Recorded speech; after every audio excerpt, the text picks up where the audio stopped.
painfully specific film genres. This month, for episode 2, we are covering witch movies. When I say witch movies, I realize that is entirely too broad of a subject, so we're narrowing it down to the first thing that pops into your head usually when you hear witch movie. Movies about, historical movies about witches being tortured and burned and otherwise... persecuted? That's the word. Persecuted. We're going to talk about folklore witches, witches that eat children and make candy houses. And then about witch cults, satanic cults, pagan cults, those kinds of things. Those are all what, first pops into mind when you think witch movies. At a later point, I would like to cover more comedic, lighthearted witch movies, like movies about men that accidentally marry witches or purposely marry witches. A whole bunch of movies about teenagers, usually girls, finding out that they're witches, going to some sort of witch school. And then there's a whole wide world of witches from other cultures that are not influenced by Christianity or Jewish religions. With me today, actually I'm coming live from the basement of special guest Betsy Jorgenson, who is the co-host of Your Favorite Monsters. Yes. Your Favorite Monsters is another specialty podcast. We watch Scooby-Doo Mystery Incorporated, which is a early aughts version of Scooby-Doo, which we analyze for its monsters, myths, and mythologies. I co-host it with Blake Reitz. I think it's Reitz. Reitz? Yeah. I never say Blake's last name. It's Reitz. Out loud if I can help it. Because I've made the pun, he's got you dead to rights. That's fair. Yeah. Yeah, now I'll remember it. I love puns. But Blake and I watched the series. I have not seen the whole thing. He has. So we start out, he tells me what monster, myth, or mythology, or mythos thing that we're talking about. I research it. We geek out about it. We watch the episode. Then afterwards, we see how right we were. But Blake asked, nope, Gabe. We actually talk about Gabe quite a bit on it, because Gabe did our theme song, and we bring him up anytime a horror movie comes up. Yeah. Because usually he was the reason why Blake saw the horror movie in the first place, because Blake does not like horror. No, and there was actually a period where Blake, I was ill, and Blake was staying with me to help take care of me. Mm-hmm. And we, that was the early-ish days of Netflix streaming, and so it was like the Wild West of weird things that just, like, straight-to-video garbage. So yeah, Blake has watched movies that I would even not normally watch, but that I just watched because they were streaming. Yeah, that's fair. Sometimes I would be like, oh yeah, I've seen that. Why have you seen that, yeah, Blake? Exactly. And he'll be like, Gabe. I'll be like, oh, that makes sense. I'm here because, A, I love witch stuff, and B, I actually have a minor in religious studies with a focus on folklore, comparative religion, and have done a lot of study into European and Slavic folklore and how it relates to American folklore, traditional craft, witchcraft, paganism, and the evolution in early Christianity and Judaism into peasantry, witchcraft, and folkloric traditions. So I'm kind of like in my niche here. Yeah. I also, I didn't want to do a witch movie podcast with another guy. Yeah. Because... Seems bad. Witch movies are... Witch fiction in general has a long tradition of being about persecuting women. It's either written as a persecution of women and as a reason why we need to be afraid of women, or the freedom of women, the sexual freedom of women, or it is movies that have turned that on its head and are about the empowerment that witchcraft gives to women. So if it was just two guys talking about this, we could... It would just... I think the optics would be... Well, optics is the wrong word because this is a podcast. But audio? I'm going to say the audio optics would be bad. Your eyes would not like it as much. Yeah, which is really funny, I feel, because, like, traditionally, there is a lot of persecution of witchcraft because women are the wise woman at the edge of town. But, like, witchcraft and folklore is not a woman-only tradition. There are plenty of traditions that have a very masculine vibe. especially when you get into Aleister Crowley and his whole school of more ceremonial magic, where he is heavily influenced by Judaism and early Christianity. But that's kind of going down another rabbit hole. Yes, and there is also a series. There's a series of very exploitative movies about men that use witchcraft, and they often will have a harem of women working under them, which is another way of pop culture turning that into something sort of offensive. Oh yeah, usually when they have like a cult of men who are practicing magic, they'll have like the virgin sacrifice, right, who is very titillating and dancing naked in front of a bunch of men who are in robes, so you can't see their faces. Though sometimes there's the reveal turn that there are women working in there too. Yes, yeah. But that's like more of a secret cult kind of thing. and that's something that I when I was trying to think of movies that would fall into this category, I actually struggle with the idea of cults. A cult movie is often a different thing. There are cult movies that have nothing to do with religion. There are cult movies that are based on true stories. There are cult movies there are a lot of cult movies about Christian religions and offshoots of Christianity rather than pagan or witchcraft. Yeah. But there are also, and then there's also like a whole subgenre of satanic cult movies where they're often not really doing witchcraft. They're doing like, there's one specific way they have to summon the devil. And there's like one guy who knows how to do it, and everyone else is sort of just there for the ride. And often dancing around naked or pouring blood on somebody. Usually there's a black goat involved. Yeah, and those are always fun. But again, that feels almost like a different genre upon itself. But it's hard. There's just so many ways to divide witch movies. Well, you definitely get that black goat in there, and you get people doing things in secret, and then the exact flavor of it really sends it in its own direction. Yeah, and then you have movies like the more recent one, The Witch, which is. It's called The Witch. There are witches in it. But it's not, there's not a lot about it that makes it a witch movie. It's really, it's like a historical dramatic horror where things are happening to these people. Yeah. But it's not necessarily, there's ambiguity about why it's happening. But so yeah, that's like another subgenre where witchcraft is sort of in the ether. Yeah, it's the dressing on the movie. I mean, there is some definite, like, nods towards folkloric practices of witchcraft with, like, the kinds of sacrifices they were doing and, like, the bits of animals that were left behind. And then you've got Hereditary. Yeah, and then, which is, like, super specific, like, Keys of Solomon, like, real, absolutely did their research on stuff. Hereditary, there's actually two movies, Hereditary and The Autopsy of Jane Doe. Oh, that one was also, I did not realize going into that one that it was going to be a witch movie. I didn't realize either one was going to be a witch movie. I knew Hereditary.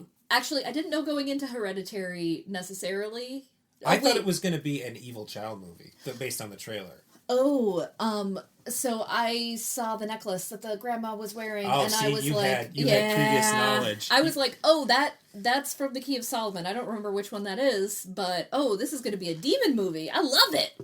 Yeah, that was. I mean, it could still be an evil child. Yeah, but the child was almost like secondary. That was a clever movie because it really feels like it's about one kid, and by the end of the movie, you realize it's about the other kid, really.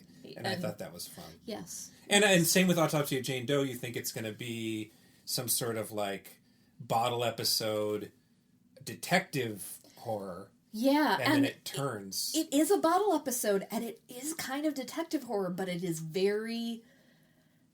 The bottle is not the bottle you're thinking of. Yeah, actually, that's currently on Netflix, and you should watch Autopsy of Jane Doe. It sometimes when it tries to be a horror movie too hard, it doesn't quite work out. Yeah. But when it's being a little bottle episode family drama, It's very good. And the cast, Brian Cox is always good, but Brian Cox is especially good in this one. Yeah. And it is a little gross, but I think that even people who can't take a lot of gore, it's such a detached grossness about the autopsy. Yeah. I mean, it is a movie in which an autopsy is happening. So, like, I don't think it's more gross than a mild autopsy movie. Right. It's not gruesome past that. So there is some blood, some gore, but there's not, like... Honestly, Hereditary, as someone who watches a lot of gory movies, Hereditary's violence got me way more.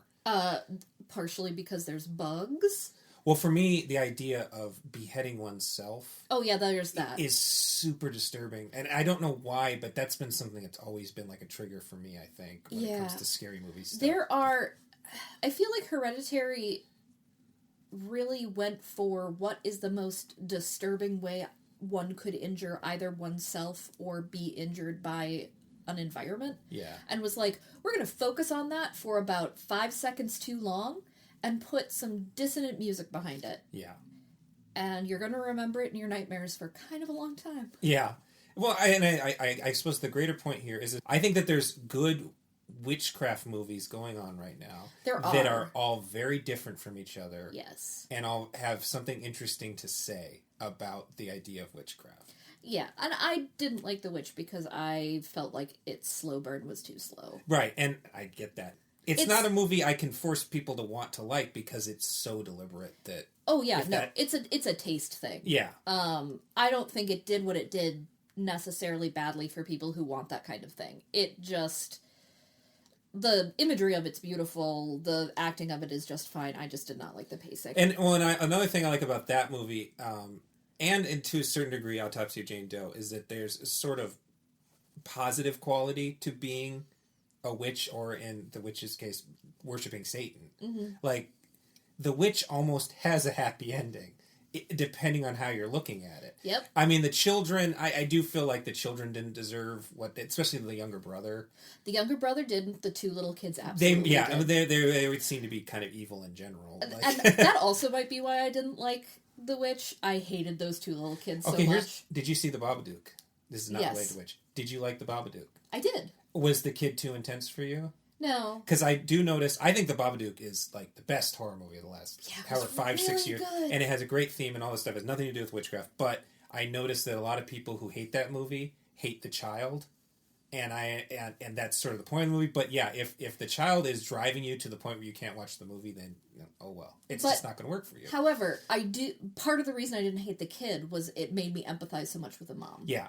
And I thought that was the reason. Yeah, and then they do a good job of making it. Then you empathize with the child when things are changing. Yeah, I thought it was actually a very good depiction of. I'm guessing it was ADHD or some sort of spectrum behavior because I've worked with children and I've seen that exact behavior. And I don't know enough to diagnose, but I've worked with children with like minor mental issues. I don't know. I mean, it also could just be PTSD. Like, it has had to deal with a lot of things. Anyway, we don't need to go. Let's talk about Babadook. Babadook is great, and if you haven't seen good. it, and if you don't like it, that's fine. Anyway, so witch movies are great, and we're in a great time to watch witch movies. I know that there's more, and I haven't seen. I'm not keeping up on recent movies, but we're not going to talk about new movies. No, let's go back to the old movies. And in fact, this podcast is going to be different than the previous one. I want to try to do different things depending on who I'm talking to, and I also, in cases like this, there's too many movies to cover them all. Patrick is good at covering a lot of stuff quickly. It's like his skill, and when he gets going, I can get going, and he can drive me to do that. I don't want to do that with every podcast. So this time we're going to really focus on 3 movies. The first is going to be V, spelled V-I-Y in English, and it is a Russian film based on a Russian folklore, and it is one of the earliest examples of kind of witch revenge from beyond the grave in folklore.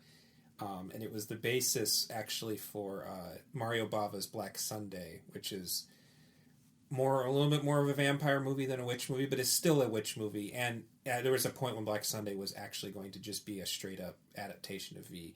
But there's a 1976 version by a director, and we both have established we're not going to be good with any sort of Slavic names. but his Konstantin Yershov, and it was co-directed by Georgi Kropachyov. And this is a pretty well-received movie that has not gotten a major release in the U.S., and I've heard great things about. And I've never seen it, and Betsy's never seen it. Mm-hmm. So because Betsy and her, because her podcast, they talk about something and then watch it and then talk about it, I thought that we would do this intro, watch a movie, off the clock here, so you're not listening to the movie, and then we'll come back and we'll talk about it, and we'll do that 3 times, and see how that goes. Right now, we are going to warm up V, which I should say is currently on YouTube with English subtitles. I don't know if I should be telling people this, because it's probably not supposed to be on YouTube, and someone might copyright strike it. But hopefully it will stay on there and people can actually see it, because I hear it's very good. So we'll talk to you again after we watch V. Okay, on to V.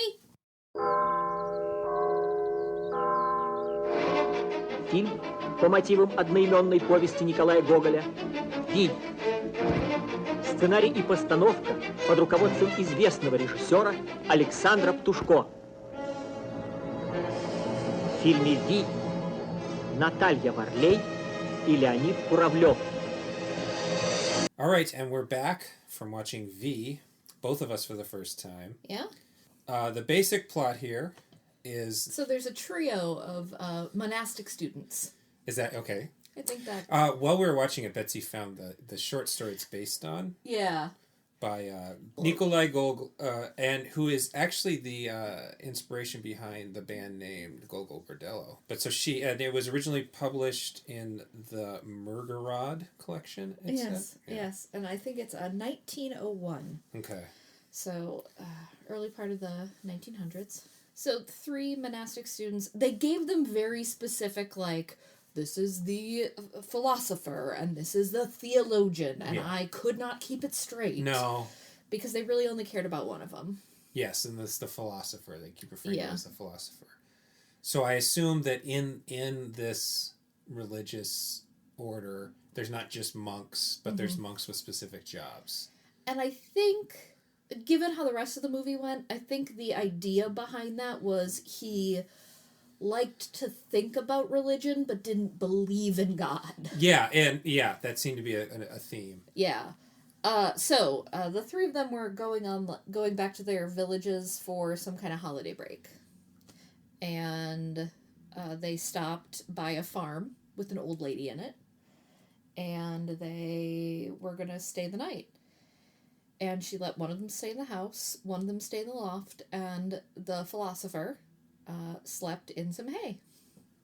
And then she comes in and she tries to force him into a roll in the hay. Yeah. But ends up riding him like a donkey. Yep. And he seemed and he seems to kind of like it. Yeah, it's weird. And then they fly. Yeah. She definitely whips him with a broom. And then they get to an open field and the mood turns and he starts beating her to death with a stick. Yeah, it's like some sort of stick that he's found. And what's interesting about this scene is that the music is telling us that this is a whimsical, fun event until they hit the ground. And then the music's telling us either that this is a horrifying event or what he is doing is horrifying. Yeah.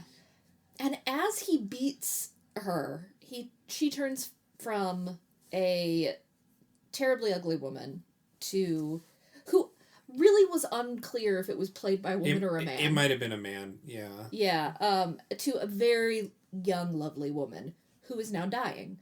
And then he runs away. Goes all the way back to the monastery. Yeah, he runs for very long.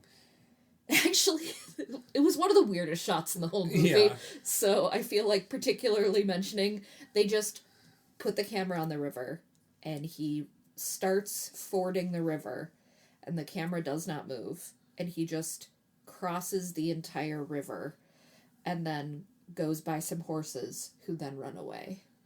And it's just one uncut shot. It does feel like they realized they didn't quite have a feature-length movie in hand and went with the complete edit instead of cutting it down or something. Yeah, it was a little weird.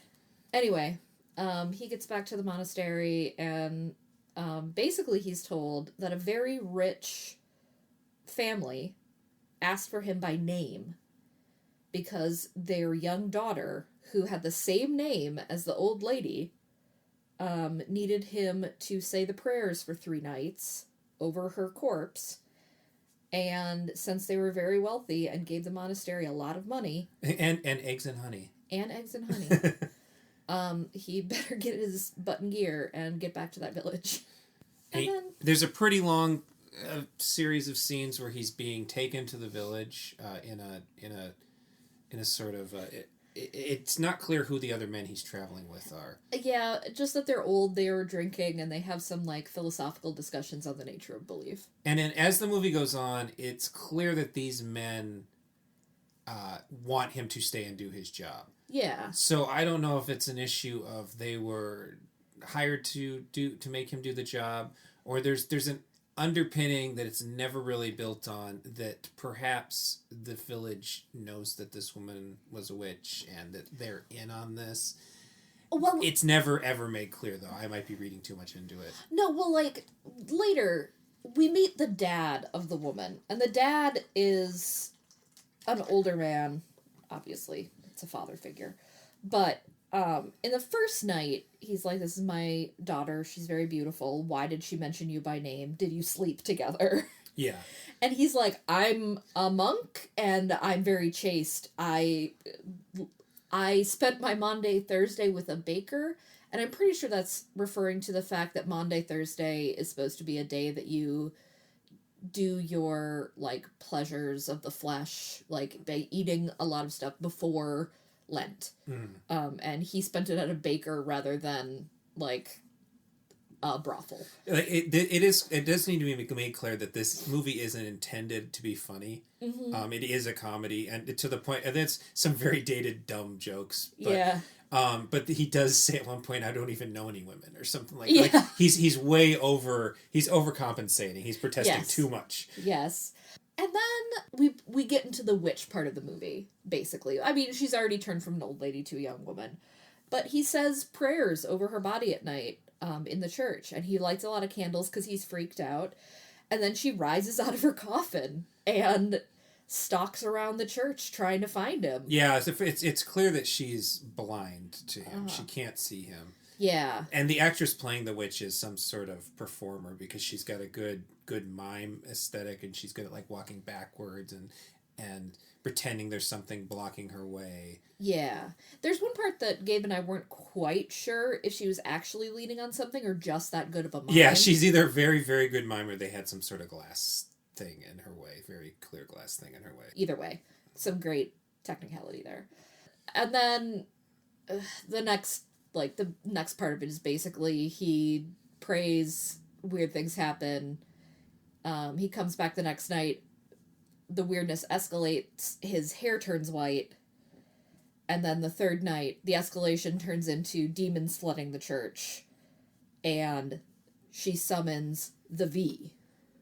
Who's basically, he's kind of like this big papier-mâché guy. He looks like a square gargoyle. Yeah, he's like Grimace. He's like a gray version of Grimace. And there's a great part that I'm pretty sure is supposed to be funny, where he walks in and he says, "You guys need to open my eyes for me so I can see who I'm supposed to curse," because his eyelids are too heavy. So they open his eyes for the other demons, open his eyes for him. Yes. And that kills the philosopher. Yeah, they swarm him and he dies. Yeah, but the demons can't escape the church before the first cock crows. Yeah, Oh, and that's a thing that had happened. The witch stopped being able to use her powers as soon as the rooster crowed. As soon as the rooster crowed, all the demons and monsters tried to escape the church, but they got, like, stuck in the windows. Yeah, that was a really good... I hear this movie compared to Sam Raimi movies a lot, and it really is like the final, I don't know, was that like 10 minutes? That really feels like it's something from like an 80s movie, really, instead of a mid-60s movie. See, and I would say this really reminds me of, like, The Evil Dead 1, Yeah. where it is not sure if it wants to be scary or funny. Right, it's not full, it's not It hasn't slapstick. committed. There's really not, there's one slapstick scene, I would say, where her coffin rises up the second night and is just sort of flying around menacing him. Yeah. And that was a little bit slapsticky. Yeah. But it, like, rams this invisible... Like, so he draws a chalk circle on the ground, and so that's what she's pushing against. And the second night, she raises her coffin and, like, flies around the thing and rams the invisible cylinder multiple times. It's very funny. And that's the slapsticky moment. And you could also very easily see this character being played by Bruce Campbell. The actor has a similar, like, handsome and a dopey way. The philosopher, not the witch. The philosopher, yes. The philosopher has this dopey, handsome. And after the second night, he's kind of crazy and he demands people play music for him, and he just is trying to... Basically, he's trying to dance out his yayas, the yips, as it were. The yips. He's trying to dance them out. So he can successfully pray all the way through the third night. Yeah. And he tries to run away, and that's the point where, like, these people who have brought him here, who I wasn't clear on who they were, they stop him. Because they physically stop him. They need somebody to be there so the witch doesn't murder them, I think. And also the people of the village are really upset about her death. So I do wonder if there is a larger story. You said that, that this is apparently a very true adaptation. Yeah. Also, like, there's the one part where the dad was like, "Oh, I knew my daughter was a witch." Basically, and I loved her. Yeah. And so you'd killed her. Get in there. Yeah, he doesn't, like, specifically say that, but he basically says, he acknowledges this, and I don't know, I'm wondering if there's an implication that she was perhaps doing good witch stuff for the village, making the crops better, that kind of thing. I don't know. It doesn't go into it. It's a very short movie. It's only an hour and 11 minutes long. I mean, you have the background music kind of giving you some credence to that. Yeah. Like, and then at the very end of the movie, the philosopher's dead. The witch is old. Because after her last curse of murdering him via the V, and the demons trying to escape, she goes back into where her coffin was laying. Her coffin falls apart and she turns old. Yeah. And then some priests come in and they're like, oh, there are 2 dead bodies in here. We're out. Yeah. And then we go back to the 2 other monks, and they kind of armchair quarterback. Yeah, like I would have. If he wasn't afraid, this wouldn't have happened. I think that the moral is something about being true to your faith and taking it seriously, but it also is being pretty subversive about the whole thing, I think. Yeah, there's something about, like, being true to your faith, or listening to your elders, or not murdering old people. Yeah. I mean, then she died at the end. But I was wondering a lot of it if she was faking, and that if it was that classic folklore, you shun a witch and she curses you for the Beauty and the Beast problem. Oh, yeah. I was wondering, but then she does die at the end, so yeah, I think was really wondering if she was just going to walk out of that chapel. Yeah. It didn't go as deep into Slavic folklore as I was thinking. Like, it was really just, like, very Russian Orthodox church. Yeah. Monastery. They crossed themselves twice. Yeah. But, I mean... Well, and the interesting thing is that I had been reading that it was based on folklore, and the opening of the movie even has a quote from Gogol saying it's based on folklore. But while we were watching it, Betsy found out that he swears up and down it's based on folklore, and everyone's like, you just made this up, dude. Specifically, a couple of the demons that he summons could be folklore based. But none of them show up in the movie. In the what I was looking up, apparently the second night there were also supposed to be monsters that came when she was just flying around. My guess is for budgetary reasons they only show up on the third night. And the second night there were, like, river monsters that come. And those are a pretty specific breed of Russian monsters. And then the third night, there are demons And the V might also be a demon that has, like, caked on black dirt. That is a specific Ukrainian folklore. And that's the other thing, is that he's very Ukrainian and not Russian. Yeah, the thing I just read was saying that he was known for... The reason Gogol Bordello took his name is because he was known for infiltrating Russian culture with Ukrainian culture. I've read multiple things that saying this is the first Soviet horror movie, which I don't think is true, because there's a different version of V that was apparently made in the it was a silent film made in the early 1900s that's been lost, but it was made late enough that it would have also been a Soviet era thing. So I think what happened is people have confused the fact that there's a movie called V that was the first Soviet horror movie, and then there was a very long period of no Soviet horror movies until this other version of V. Quick amendment, I looked it up after we recorded, and the original silent V that's been lost came out in 1909. The Soviet Union was founded in 1922, so the original assessment was accurate, and I was wrong. Sorry about that. So there's fascist countries where you weren't allowed to have fantastical stories because it was against the law, and same in the Soviet Union, you just weren't supposed to make horror movies or fantastical movies. So if it's coming from the Soviet Union and Marxist thought, you couldn't make horror movies because anything that was horror or dystopian lowered people's mental ideals, so they wouldn't become their best selves. But you could make fantasy things. Yeah. Because anything that was utopian or fantasy-based would make people more intelligent and think better. Yeah, I mean, I suppose that's a difference between Marxist thought and fascist thought, which is fascist thought is anything fantastical, and what is the point? Yeah. Why are we doing this? Yes. There was definitely, I had to deal with a lot of Marxist analysis in defending horror. Okay. In my English major. But so apparently this movie got made because it was called based on folklore, which now it appears it wasn't really based on folklore, which is sort of amazing to me. Well, the thing is, it wasn't based on traditionalist folklore, but at the same time, he has become folklore for the area. Yeah. So it's not based on folklore. It's just not based on traditional folklore. Very old folklore. It is... It's that whole what is folklore and what people will like accept as the stories of our people. Yeah. Is really fascinating. In that same way that I'm a kitty cat, dance, dance, dance, and we dance, dance, dance is part of the internet's folklore at this point. Yeah, I mean, it's been anything past, 10 years, and that's folklore. Yeah. But it does have that folklore feel, the going to the house. Mm-hmm. The old lady says, you can't do this, you can't do that. And then, so I was expecting him to break a rule. Yeah, no.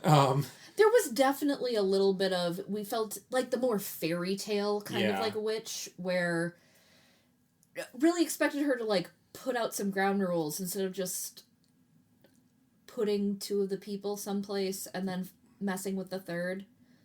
And that was really just what happened. They got rid of the other two monastic students, and then the third guy... She picked the one that she thought was the cute one. Yeah, pretty much. She put the other two in the loft in the house. And weren't you saying that like he was a star at the time? He has a pretty extensive IMDb and Wikipedia, so I'm assuming he was a relatively popular actor. So I was wondering if he was some sort of heartthrob. Yeah. I don't know. That'd be an interesting thing. If anybody knows more about Soviet cinema, please tell me if this guy was like, if this was like on the level of a heartthrob playing a goofball, or if this is just a handsome goofball like Bruce Campbell. Yeah.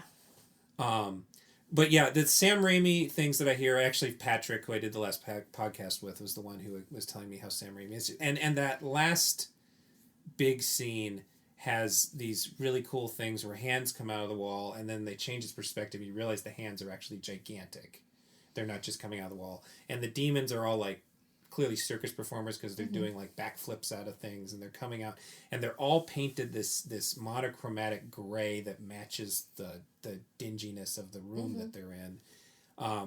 And so I'm always hearing the Evil Dead comparisons, and they're there. But what I'm also noticing is that whole scene, the grayness of it all, and the way that sort of like freak show, these are real human beings, and they have pretty convincing masks on that make their faces just a little bit wrong. Well, it's reminiscent of operatic makeup. Yeah. So it's high contrast, high definition, and almost like some of the stuff out of Twilight Zone. The Twilight Zone, yeah. Yeah. Those masks from that one episode of the piggy masks. Yeah. Yeah. But they would do like just a splash of color. Yeah. I really liked how the monochromatic gray was very much the same color as her dead flesh when she was in the corpse. Yeah. That was not right. when she was dead. But when she rose and was starting to do magical incantations, then her mouth came alive. She would get more color there. Yeah. It was very well done. This is I was wrong. There is a DVD release, but it's from like the Russian Film Council, so it's not easy to find. And none of the versions released are anamorphic widescreen. I'm assuming this was shot widescreen. Because of the era it was made. They didn't shoot a lot of full frame. So the version we watched was not super high definition. It was not quite even DVD quality.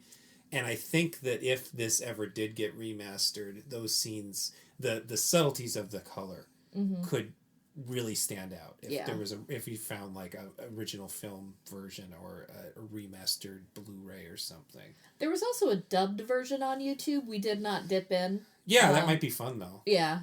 But the thing I have not heard it compared to that it really reminded me of was Asian horror comedies, specifically ones made in Hong Kong. There's a little bit of the Japanese. You said something about the operatic makeup. It did remind me of those sort of Japanese horror movies that are kind of based on no theater that have that sort of vibe. There's a very, this is a movie, this is not real life kind of vibe to it. There's like some not great blue screen composites that become part of the style, which is another Sam Raimi thing. But the way that the story is told reminds me of movies like Mr. Vampire and Chinese Ghost Story. Chinese Ghost Story has a tax collector, Taoist tax collector come, and there's a place where there's a ghost, and the ghost decides to seduce him. Mm-hmm.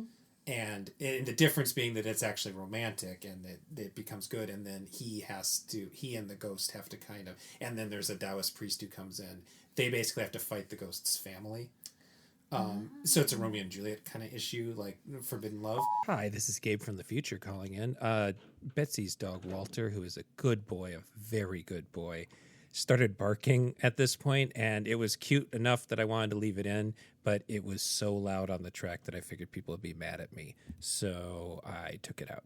Anyway, so the only other thing about this movie is that it is a famous enough book that it has been made other times, and like I mentioned that Mario Bava's Black Sabbath originated as an adaptation to this.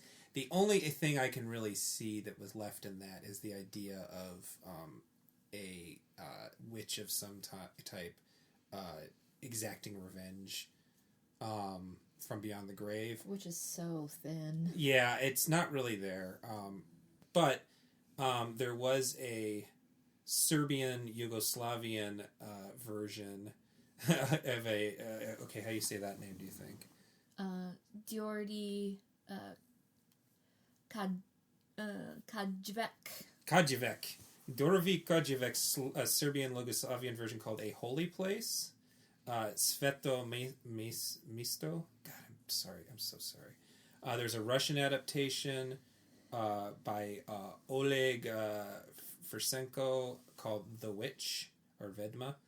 But it was released under the name The Power of Fear, and that's from 2006.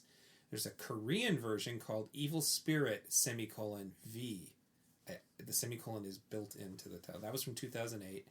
Then a different Oleg Stepchenko, made one called V that was released in English-speaking countries as Forbidden Empire, and it stars Jason Fleming, who appeared in a lot of Guy Ritchie movies. He's Septimus in Stardust. Okay, yeah. And he's also in two bad Alan Moore adaptations that I actually kind of like.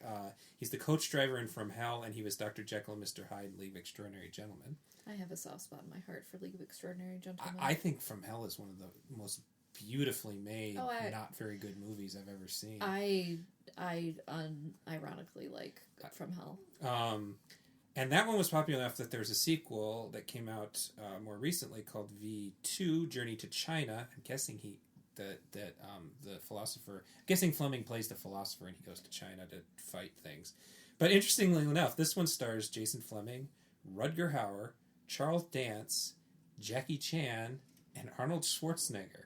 Okay, that's weird. Yeah, and I've never even heard of this movie, and it's recent. It was from like last year. So there are other versions of this, and I might look into them. But overall, it's an enjoyable movie. I would like to see it get some sort of re-release. It's short, but there's still a lot of filler. I think that it's not as wall-to-wall as I was led to believe, which is fine. Just when people watch it, just know it's not as wall-to-wall as some people may describe it. Yeah. We cut out a lot of drunken revelry, even in our a lot of singing, too. A lot of singing. And none of those are bad. It would have been probably better if we were in a first language, but... Or, yeah. Also, this would have worked really well if anybody ever makes a anthology. You could squeeze this into 30 minutes. Oh, yeah. So some sort of folklore anthology. Mm-hmm. But yeah, good times. So, next we're going to watch The Church by Michele Soavi from 1989. This was Soavi's third film as... lead director, but only second non-documentary. I know a lot about this movie. I've seen this movie a million times. Betsy has never seen it. Nope.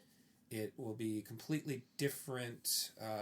So we're going to watch that now, and we'll be right back. Southgate Entertainment presents a film by Dario Argento, A Satanic Evil. Kill them! All of them! A savage witch hunt. Not one must be allowed to live! A demonic curse destroys an entire village. Bless this site and build a church on it. Behind these hallowed walls, a mysterious resurrection is beginning. Just think what might be buried under these cathedrals. An unholy nightmare unleashed from the gates of hell. No one has a prayer in the church. We're back? Yep. Hey, Gabe. Yeah. Wasn't really a witch movie. No, the longer we got into the movie, the more I realized, this is sort of a movie that is tangentially related to witches. Maybe I should have stuck. I was going to do the follow-up, which was called The Sect. Mm-hmm. And I kind of at the last minute decided this one was the better choice. Admittedly, it's about as much as a witch movie as Rosemary's Baby, which a lot of other people will throw in as a quote-unquote witch movie. Yeah. I mean, it's a satanic cult movie. Yep. So, absolutely is. But so The Church is directed by Michele Soavi, who this was... He had worked under Dario Argento and Lucio Fulci and Umberto Lenzi, and he was basically the go-to supporting director who could be a guy in the movie. He was an actor. You said he was the cop? Yes, he was a cop in this, and what we've seen, and he was actually dating Barbara Kupetzi, who is the main woman for most of the movie. It kind of loses track of who's the star. It loses track of a lot of things. Yeah. At some point or another. But it was, at the time, Soavi had wanted to solo direct, and for whatever reason, Dario Argento was kind of against it. It has been, in interviews, it's been talked about that Argento was focusing more on being on Lamberto Bava being his protege, and so Soavi was kind of being left behind. And at some point, Soavi decided to go do second unit directing for Terry Gilliam, who was shooting The Adventures of Baron Munchausen. in Italy, and so the two of them had a big falling out over that because I guess Argento expected him to kind of be at a beck and call, and he was no longer at beck and call. Basically, the more you learn about Dario Argento as a person who worked with other people, the more you realize he was probably super difficult to work with. But so Soavi came back, and initially this was going to be the third movie in the Demons series, and the Demons movies were directed by Lamberto Bava and produced by Dario, and they were very, very, very popular. Even in America, the first one was pretty popular. And so when presented with doing a movie called either Demon Cathedral or The Land of the Demons, Soavi basically said, I don't want to do this if it's going to be a demon movie. He referred to demon movies as pizza schlock, which is a pretty good thing because demon movies are basically just special effects and heavy metal music and cool lighting. I mean, yeah, what's not to love? Yeah, but he didn't want to do that. He wanted to do something more, and apparently he had a little bit of clout because Lamberto Bava's movies, in the time since Demons 2, which was much less of a hit than Demons 1, Lamberto Bava had made a lot of straight-to-video and made-for-TV stuff, and there's a rumor that a studio that was backing Argento for The Church said that they wouldn't make this movie with Lamberto Bava attached. And Soavi had a minor hit with his first movie, which is called Stage Fright in America. It's also called Deliria, Bloody Bird, Aquarius, and the Soundstage Massacre. Soundstage Massacre. It takes place on a soundstage and there's a massacre. It's a pretty good movie. Look into it. But anyway, they made this movie, and Soavi ended up getting quite a bit of creative control. Though there were still at least 8 writers, including Argento, Soavi, Franco Ferrini, who had co-written the Demons movies. Lamberto Bava had a credit. Dardano Saceste had a credit. Bava's brother Fabrizio had a credit. And then there was another guy who wrote all the American dialogue. And so, in a time when when Italian horror movies made no sense, this one extra made no sense because it had gone through so many filters before it was made. Yeah, and I mean it makes sense. Yeah, like it definitely is sensical. It does not necessarily have the best through line. Right.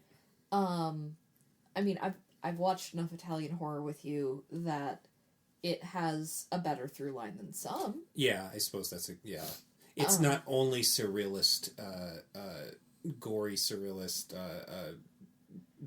set pieces. I mean, I love Suspiria. Yeah. But, like, the first half of Suspiria, where you're like, I'm not really sure what's happening. Yeah. And then, like, the last third of Suspiria, where you're like, oh, there's stuff happening. Yeah. And then, like, the last 5 minutes of Suspiria, where you're like, I don't know. And it stopped again. I should say this sort of backfired on me, but I assumed that anybody who's listening to this podcast, that there's a certain subset of people who might actually have followed me on DVD Active and know that Italian horror is my thing. This is your jam. And expected me to pick an Italian movie, and I purposely didn't pick Suspiria because I figured people have seen Suspiria. And I figured people have probably seen Inferno, which is this follow-up to Suspiria. Yeah. And the third one is an unwatchable movie called The Mother of Tears. Yeah. So it's not good. I was trying to go with a different one. I also didn't want to do Black Sunday, which we discussed when we were discussing V. I was trying to go with something different. I think I overstepped. We should have gone with The Sect. The Sect is all the same creative people. It's more Rosemary's Baby meets The Manson Family. Well, I mean, we're going to have It's also long. This one wasn't nearly as long. That one's more than 2 hours long, so... Admittedly, we're going to have to break this up into a second night. Maybe Maybe we could throw a Suspiria in. So the I guess the story here. Well, I mean, the story here is not that hard to do. It starts out with a flashback of the Teutonic Knights, which are not the Knights Templar because they started in Germany and were they're more evil. Like the Teutonic Knights were also part of Crusades, but a different Crusades than the one we usually are talking about when we talk about.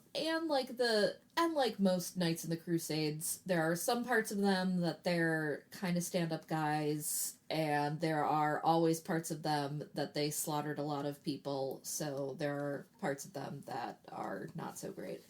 And so this part of them, they start by going to a cave where some priests that are really all about these people in the cave being evil, and like they're almost like frothing at they're like coming their pants at the idea of somebody murdering these weirdo women like, pagans. And like basically they're like, don't let them touch you, don't let them do anything because they'll bewitch you. And then one of the knights crushes the skull of a woman in his hand, and then they slaughter an entire village. And they turn up the foot of one of the women and say, see, she has a stigmata of a cross on her foot. And that was supposed to show that she walked upon the cross. And not, we carved a it looks like a pretty fresh wound, honestly. Yeah. It's not even a scar. It was very much one of those where I was like, okay, I get what you're trying to go for here. This is a fresh, like, oh, this is... But you're also really going, we kidnapped these women and we wanted to murder them. Yeah. And so...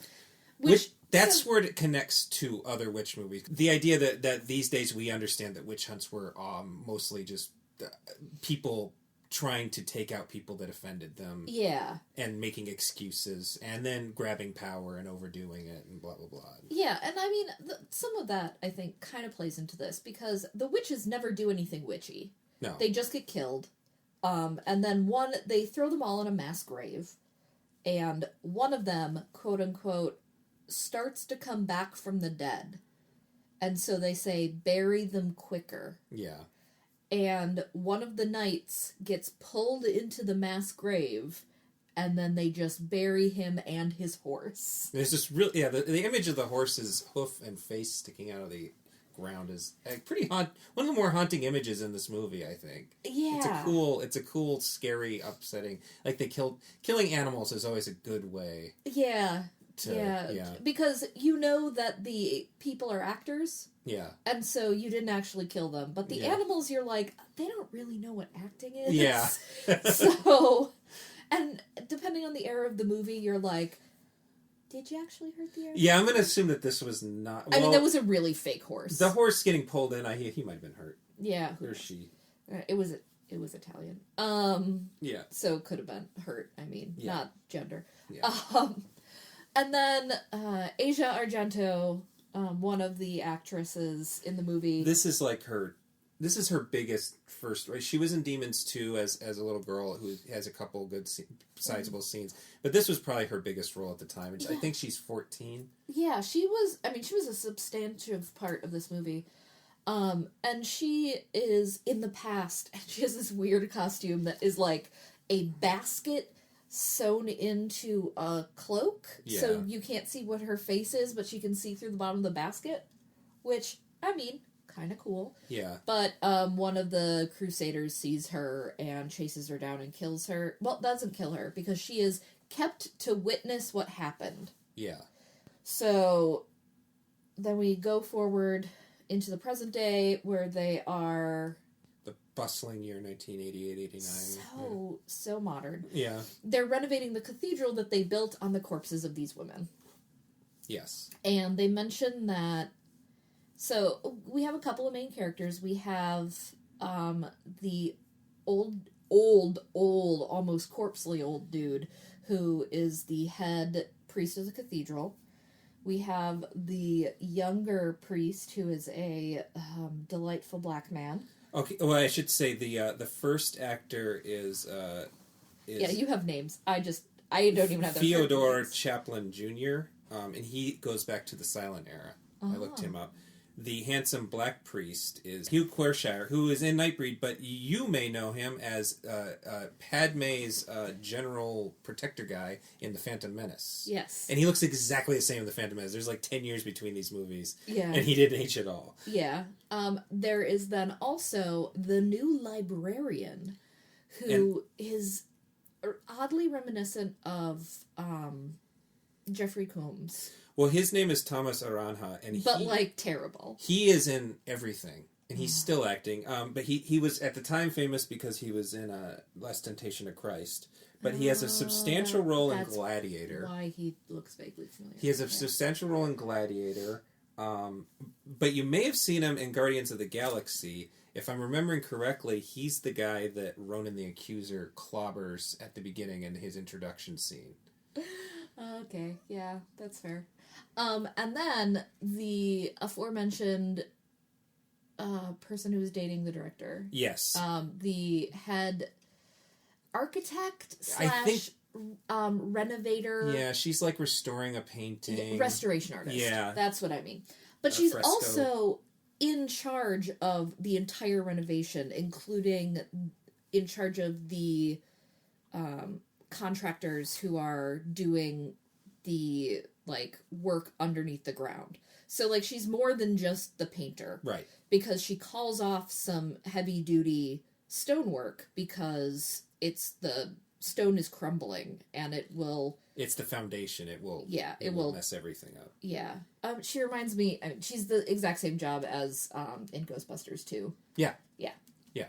She's, Sigourney Weaver's... Sigourney Weaver, who goes from Ghostbusters 1 being a concert cello player to, in Ghostbusters 2, being a professional restoration artist. I always thought that was weird. She's she's multifaceted. People can be multifaceted. She's a woman of many talents. It just seems like it's always been a weird... it almost... It's almost like they didn't actually write down what she did. Exactly. It always felt to me that the writers forgot what her job was. But that's neither here nor there. It really does not matter. Not the same movie. Oh, the Thomas Arana guy is also in The Dark Knight Rises as a shitty... he's a crappy gangster guy. Okay, yeah. Well, anyway, so that's he's kind of our... that face. He's got that face. And then we have, Asia Argento's parents, who are kind of bit players. They live there, and the sacrosanct. Yeah, I don't know what that is. They take care of the building. They're basically the caretakers. Yeah. They are part of the church, but not... They're not priests. They're not men of the cloth at all. Or pastors. Does pastors work in a Catholic church? I can't remember. No. And... Yeah, but they would be... pastors can get married, unlike priests. That's right. So, yes, that would be equivalent, but pastors also are men of the cloth. Yeah. So, there are a couple other people who come in later, but that's our cast of characters at the beginning of the movie. Mm-hmm. And you think that the restoration person and the librarian are going to be kind of your through lines, and they sort of are, but they kind of come and go. Mm-hmm. The librarian is really curious about some dark history of the cathedral, but isn't super focused about it, and kind of has attention issues. Yeah.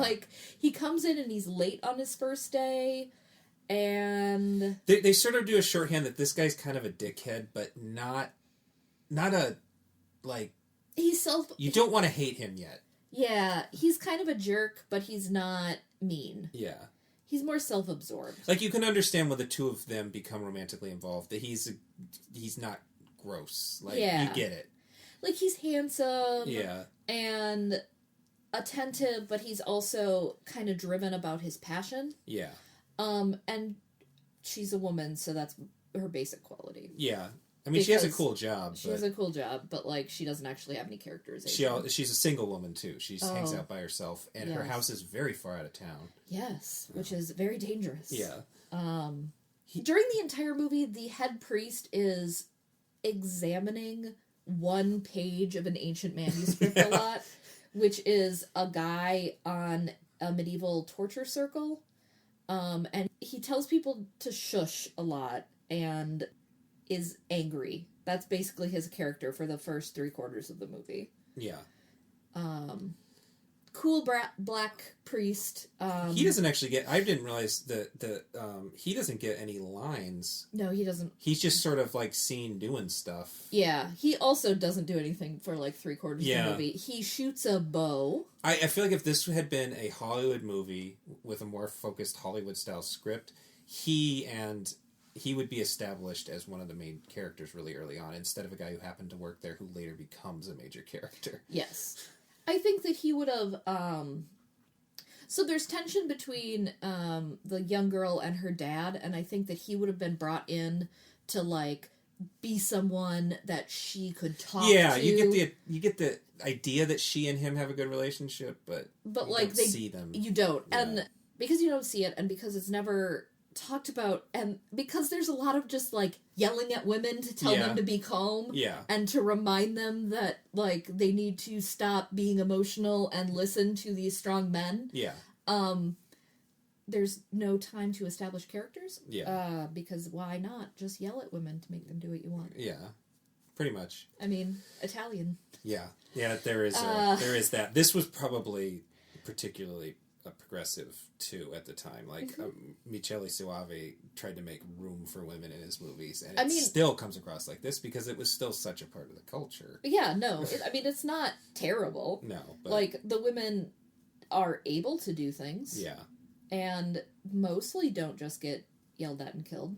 Yeah, I mean, no more than anybody else. Yeah, let me put it that way. Pretty equal opportunity in that regard. And also aren't spared unnecessarily. Like you get both halves of that. But, so, we have this church filled with people, and a librarian who's trying to discover some dark arts, and a restoration person who's restoring this giant picture of what is probably supposed to either be Baal or Bahamut. Literally eating sinners. Eating sinners from both his crotch mouth and his face mouth. Yep. In the middle of services. Yes. Yeah, and there's actually a kind of interesting thing going on where they're still doing their work while they're trying to do service, and they're talking over and they're dropping shit. And there's this weird aesthetic of them having this plastic covering up what they're doing, and it feels like there's an interruption the whole time, even when there's not an interruption, which I think is a cool... There really is like the city or something is asking them to restore part of it, and the church hates them. Yeah. Yeah, the church or the old priest hates everybody. Yeah. Like, that's really clear. Yeah. The young girl escapes at night to go party. Yeah, and so there'll be a very big difference in style when she's outside and listening to very 80s music and dancing, and then you go back in the church and everything's dismal and impeccably decorated. Hates it. Yeah. But she's found a way to escape through the underground sewer. Yeah. Through a crack in the foundation. And this is a big deal because the cathedral only has one entrance and exit. This will be important later. But her dad had been watching it, and the entrance and exit, and he's like, "How have you been finding your way out? You smell like drinking and dancing. I'll beat you." The librarian finds evidence of a terrible demon, and it's a goat with a bunch of eyes, and finds a... Well, it's not that he finds out that the thing he's looking for, which is like an absolute truth or something, some sort of tablets. Oh yeah. That are absolute truth and will like give eternal life. Like or it's like technology we don't understand. It's just like something really dumb. He's convinced that it's in this cathedral because there hasn't been any kings or saints buried in this cathedral. Kings, abbots or bishops buried there. And so, isn't that so weird? So I guess there might be a backstory where he went out of his way to get this job. Yeah. And he tells this to the restorationist and is like, "Did you know this?" And she's like, "I guess it's not that weird." She just wants to like, "Oh, we want to go get dinner." It's like, what do you mean? Do you want to go get dinner? We should go investigate. And then they sleep together. because why not? And he's like, promise me you'll read this book, The Dark Secrets of the Cathedral. Yeah. And she's like, all right. Okay. And we see her sleeping instead of reading it, which was, I thought, a funny... Yeah, but he sneaks back into the site and, like, starts looking around and finds this weird circle stone tablet that has, like, a goat head on it with many eyes. And he digs it out of the ground. And it's actually on a cross. And we've actually seen people, like, digging around it before. But he pulls it out, and there's a long scene in which he wrestles with it, and then it, like, falls into a pit, and then he gets scratched. And this is where Gabe said that probably... This is probably what's left over from it being a Demons movie, because in the Demons movies, you have... In Demons 1, you have a movie theater that has a display, and someone gets scratched on the display, and that person becomes a demon, and then the movie theater becomes locked, and there's that demon it's basically a zombie movie with running demons, where that demon is infecting another demon, and people are being slaughtered, and they have to figure out a way out of this confined space. And then the next one, the demons are this time, instead of a movie theater, they're on television, and someone gets possessed by the television, and it's in this high rise so it's another confined space. So I'm guessing originally this was going to be, well, now they're going to be confined into a cathedral, and so when he gets scratched, he kind of becomes the patient zero. But he doesn't do what happens in all the Demons movies, where he has a sort of transformation scene where he tears out his heart and sort of like holds it up in the air, and it's very surreal, but it's like this might not actually be happening kind of situation. You don't know if this is hallucinatory or not. But he doesn't like have his skin turn blue and his teeth meticulously fall out and get replaced by fangs. Yeah. So scratching becomes an issue where other people get scratched and become possessed, but it's never really a Demons movie on that level. Yeah. He, like, runs out of there because he's, like, almost possessed. But on his way out, he follows the girl out to where her escape hatch is. And he's hiding down there because he's, like, sweating and... Yeah, they're really sweaty when they get possessed. That's, like, the main idea, is you get really sweaty when you're possessed. Yeah, demons are moist. Yeah. I think was... Yeah, that's the Evil subtitle. is moist. That's the subtitle. Evil is moist. But then the dad of the girl is like, I'm gonna find you! And so, the librarian punches him. Yeah, he just punches him in the mouth. Real hard! Like that way that, like, you see in, like, 80s movies where you kind of, like, uppercut and you're with supposedly... the heel of your hand. And you supposedly shove, like, bones into the brain. And it's like one of those moves. And then he, like, falls face down into the water, and I was like, oh, he's gonna drown. That's death. That's death right there. And then that's where the, like, flips over to him being outside, and he calls the restorationist and, like, screams into the phone. Yeah, she picks up the phone, and it's like a dirty call. Yeah, but like, it's just sort of loud and weird. And then, he changes into this crazy goat demon, which is very much like the Bahamut woodcut that you'll see in a lot of, or like a Satan goat cut, or a goat man kind of thing. Yeah, it was based on an actual ancient woodcut that supposedly people would know if they know that kind of thing. So he goes to the restorationist's house as this terrible demon and, like, very much does the, like, breaking through windows that happened in Suspiria. Yeah, in Suspiria and in City... Yeah, it's this very Italian thing where windows break for no reason, and it's scary. And then she jumps through a window, and calls the police, jumps through the window, and then the police are like, call an ambulance, come sit in the car, you're a crazy woman. That's another thing that you see in a lot of Italian horror movies where, like, someone calms them down, and the next day the person who's experienced this horrible thing is pretty okay about it. Yeah. She goes to work. Like, honestly, if you're attacked by what you thought was a monster and it was at the very least a home invader, you don't go to work the next day and just go about your business, I don't think. I don't know. Staying in your house, though, would also be real bad. Yeah. Go to a friend's. Go to a shelter. There's things to do. There are things you can do. There's a lot of coffee shops in Italy. Yeah. So this is taking place in not Hamburg, Nuremberg. They're supposedly in Nuremberg. Oh, Germany. Yeah, Yeah. that makes sense with the Tecton. Though it was shot in Budapest. Oh, well. Also, there are more coffee shops in Germany. Yeah. This movie takes place in Europe. So in the concept of Europe.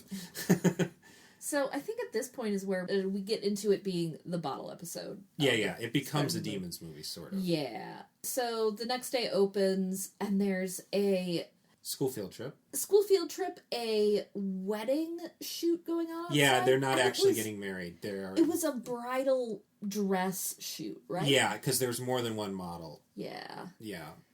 And then an old couple just on a tour of some kind. Yeah, and they were very much dressed up. And then, like, a backpacker couple? Yeah, that are on some sort of motor... They're, like, doing some sort of backpacking. They have motorcycle gear. Backpacking, motorcycle, and concert trip? Yeah, and then they're clearly fighting with each other. Yeah, they were not having a good time. They stopped at a church that one of them did not want to go to. Yeah. I think was... Their entire dialogue is arguing, basically. Actually, her yelling at him and him being like... The guy is played by the director's brother, who just looks like a tiny version of the director, and I don't think was a professional actor, because he just sort of mopes the whole time. So, this is where the dad... The sacrosanct, the dad. Okay, so what happens here first is the restorationist tells the librarian about her being attacked, and then he assaults her. Yeah. And then she runs and is like, this is inappropriate, I hate you, goodbye. And then the librarian threatens and tries to kill He's sort of lusting after the girl. The girl, who's doing homework in the library, basically. Yeah, he lusts after the girl, but also then, like, strokes her belly with a knife. Yeah, he threatens to kill her. And, yeah.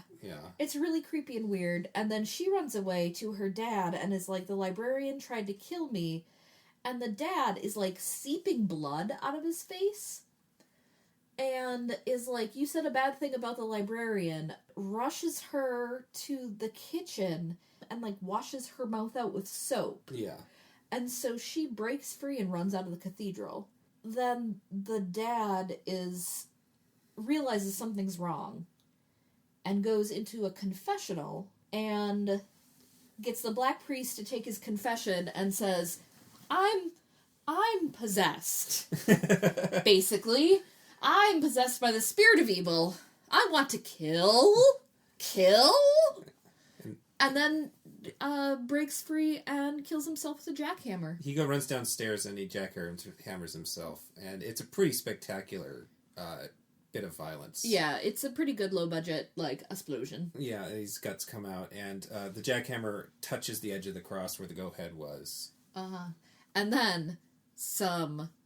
alchemical bullshit happens. Yeah, a bunch of crazy alchemy stuff happens. Yeah. Which I think it feels to me like this is sort of trying to be in reference to the Umberto Eco book, The Name of the Rose, which was a Sean Connery and Christian Slater movie in the 80s about a murder mystery in a big cathedral. There's secret walls and stuff. But then I also think it's a reference to, in Dario Argento's Inferno is all about alchemists making buildings that have secret walls. Both of these movies would have not been particularly new at the Name of the Rose as a book came out in 1980. Yeah. So, like... The movie's 86. So these were all things that were on the minds. And I believe that it was written by an Italian, but I believe that the Hollywood movie, I believe it was a big hit in Italy too. So I think they were, but I think that was maybe only behind them choosing a cathedral as a location. The whole, this thing breaks and causes a weird... it's a big Rube Goldberg device built into the basement, basically. Well, when did Indiana Jones come out? Yeah, well, they even name-dropped Indiana Jones. Yeah, like... At one point, the librarian is saying, I have those stuff, and those are going to be secret tablets below the thing, and the restorationist basically says, oh, like Indiana Jones, really sarcastically, like, shut the fuck up. Like, she really just, like, he actually stops in the middle of sex, because he the classic, making out, but I've just realized something kind of moment, but, Yeah, so... I made a gah face. So there's a bunch of Indiana Jones shit going on. Yeah, so, like, there's that. It's the alchemical, like... So, as I was watching the movie, I definitely said, oh, the glass bauble sensed evil and broke. Yeah. Because that's really what it is. It really is what it is. But it was this glass ball that was filled with oil or something, and then as blood fell into it, it got too full and burst, and then it made sand go into something else that weighed it down, which caused the doors to shut.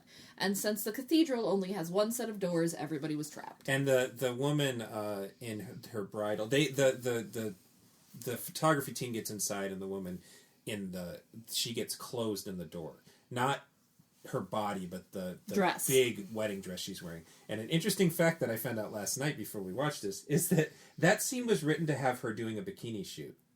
And so I'm wondering how much less serious it would have been to just have a bikini trapped in the door and not her skin. You just trim that thing off and she's fine. Like, they have to meticulously cut off the edges of this very large dress. Well, it probably would have been her hair. Oh, it could have been her hair, you're right. Well, the funniest part is that the director claims that he changed it because he wanted to make a comment on the nature of marriage, which sounds like something a Italian would do. say. Yeah. Sorry. Locked up in a door. Yeah. Yeah. Yeah. Either one. An Italian or a director. Or a man. Yeah. We're hitting all the notes here. Yeah. And so everybody's trapped in the cathedral, and I feel like we should say a whole bunch of people die in a bunch of different ways. So the sacristant comes back, the kids start messing with their chaperone and steal her glasses, so she's looking around for their glasses. The sacristant grabs some bars and, like, spears the teacher and then disappears. Like, they're implying that he's going to spear the model, but she gets out at the last minute. Yeah. And the teacher stands up and puts on her glasses just in time to be stabbed. It's a very, very Michele Soavi moment. It's got a lot of movement, and it's the last thing you expected to happen in that situation. He also likes jackhammers, come to think of it. There's jackhammer murders in Stage Fright. Anyway, go on. And, well, actually, before we talk about any more of the murders, or the deaths, the sacristant does scratch people on the way out? Yes, he does, like, as he's going down to kill himself on the jackhammer, he does scratch a couple people. But Black Priest goes and finds the head priest. His name's Gus. Gus. Anyway, so Gus goes to find the old priest and is like, hey, shit's bad, yo. And the old priest apparently knew something was going on, but didn't really know the full breadth of it. Yeah. And as the door shut, like, this very small piece of Latin flipped over to a extremely specific Latin warning. It was like 2 words, and then it flips over, and it's like a paragraph. It's a paragraph that says, you won't escape, don't even try, all of you are gonna die. This shouldn't rhyme. The truth of it is in the mouth of the architect. Yeah. And evil is inside, basically. The priest then goes back to that vellum he'd been, like, looking at and tears it out of the book, and then goes to the top of the cathedral, where I assume he's about to, like, jump off or something. Yeah, he's gonna kill himself. I'm pretty sure. He wants to take this whole message to his grave. Yeah, because he's, like, as Gus is chasing after him, first, he's translating, the old priest translating the Latin in the floor. And then, second, he's explaining to Gus that a terrible evil happened here. And the devil loves to take over holy places because it's the place he hates the most. And a terrible thing had happened, and that's why they built the church on it. Mm-hmm. The devil wants this place really badly. And they have to destroy it. They have to destroy the church. There are 2 ways they can do it. And one is to do the thing that he figured out how to do in the parchment, or 2, do nothing. Yeah. But I don't understand about the do nothing. No. Because nothing was, like... I guess just everybody dies is by doing nothing, because the door remains locked. Yeah. But there didn't need to be 2 choices there. Yeah. Except would that work? Because, like... I don't know if demons expire from lack of food. I don't know. I don't think so. It seems very badly planned. Yeah. Because, like, demons seem to have, like, the ability to fly. Yeah. And or make a rope. Be different places, like, without explanation. Yeah. And so the old priest, who did not have a lot of planning or thought, was like, I'm going to just do this, and instead of trying to figure out how to get the cathedral to drop on me, I'm going to just... Die. And rip this up. And he rips it up, and he's totally being very immature about the whole thing. And then, in the struggle, Gus accidentally pushes him off the side, and he gets impaled, much like Gaston in Beauty and the Beast. Yes. Or that guy in The Crow. Yes. The guy with this voice. Yes. I can never remember that actor's name. I don't know. I should remember. Anyway, he's cool. He is very cool. And I really like that movie. But, so, Gus is now like, I have to figure out how to first he has a great everybody. No in the rain It's really on top of a cathedral, falling to his knees. Like, that was the reason the actor did this movie. Yeah, and he was like, God save us. Yeah. And you're just like, God's not here right now. Yeah. But then, Asia Argento's back inside, because she's like, oh, why is the door closed? Why is there a dress hanging out? Yeah. And then she comes back in, and Gus is like, I saw you leave. Yeah, how did you get back? How did you get back in? And she tells him about the crack, but also that she saw that her parents are dead. Yeah. And this is where he, like, yells at her in a manly way to tell her to stiff upper lip it. Yeah. And then I'm like... But she's like, we can sneak out together. But then she has this moment of... Well, before that, a bunch of the kids die. Okay, we can, like, go talk about the deaths now. Yeah. It's... I mean, there's not that much more to talk about. No. I can run through this quick. The two one boys. There's one scene that's this weirdly touching, like, homoerotic moment between two young boys that clearly love each other. Yeah. And... but it ends with the implication that one ate or at least attacked the other one. So, like, one of the very young boys gets scratched on the cheek, and... He's panicked, because he's seen what has happened to other people who have been scratched. Yeah, and he's lying there, and he's covering his face, and he says, just go away. And his friend is like, okay, I'm gonna go away. And he's like, don't leave me alone. And then his friend is like, okay, I won't leave you alone. And then he says, do you remember the story that our teacher told us? The story that we haven't heard as an audience. I don't know Absolutely if they forgot to shoot that scene. They didn't do it. It was not told. It's like, do you remember the story our teacher told us? That if you fall asleep in this cathedral, implied, and you look upon the face of your best friend, you'll see your own face? And the friend was like, yes, of course I remember that story. It's as dear to my heart as ever. He's like, will you watch over me as I sleep?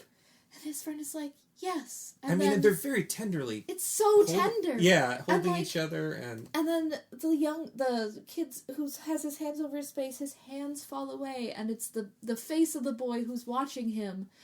And the boy who's watching him's face just opens with this awe and love.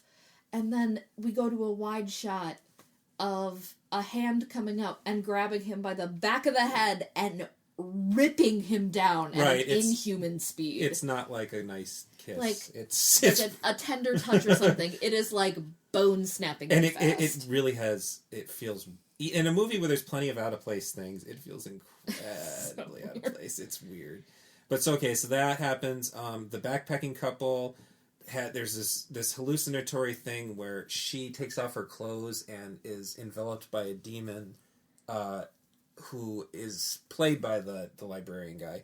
That is a very clear... There's a lot of callbacks to art. Mm-hmm. We talked about the thing. This is a callback to a Boris Vallejo painting called The Demon, I believe. Mm-hmm. It is just a live-action recreation of this very famous kind of airbrushed image of a winged demon holding a nude woman and grabbing her butt. Yeah. But that doesn't really happen, apparently, because then she comes around the corner, and the only F-bomb in the whole movie is the boy comes around the corner after seeing this happen, and the woman's staying there fully clothed, and she says, where the fuck have you been? It's like the best F-bomb that you could land if Yeah. if you're only going to have one. It was really good. It was like choice. So they crawl away and they find a hole, and they do an interesting thing where they're these two are climbing down, and while they're climbing down, the elderly couple is going to the bell tower. Yes. So one group's going up and one's going down, and they go down far enough, and they end up in the bottom of a dried up well. Yeah, that's in the basement, I guess. I don't know. But he figures out that it's hollow beneath, and so he thinks they can break through. And she falls. As they break through, more of the floor break through than they expect. Which is another classic Soavi scare. Like, actually the thing they did before with the librarian when he found the goat thing. More of the floor broke through and there was a scare there. Yeah. The floor came back because that was a hallucination, right. But this time it was not. It was not. And then they fall through and they're holding onto the edge and they're like, don't let go. And it turns out that this weird light she's seeing is just the subway. That they've fallen into the subway and her face gets very, very surreal. Like, you keep using that word, but it's not like gory. Her face like explodes on the windshield. What happens is at the last moment, right before impact, they switch it to like makeup powder. Yeah, it was just like she just like explodes. Like, but there's not blood. It's just it's powder, and that's what the impact is. Like I it's a cool image. It's really good, but it looks real weird. Yeah, it's almost worse than if she splattered. Because it's dry. Yeah. And you're like, that's not right. So as they're going down, and as he's pounding on the hollow floor, the old couple had gotten all the way to the top and had found the bell.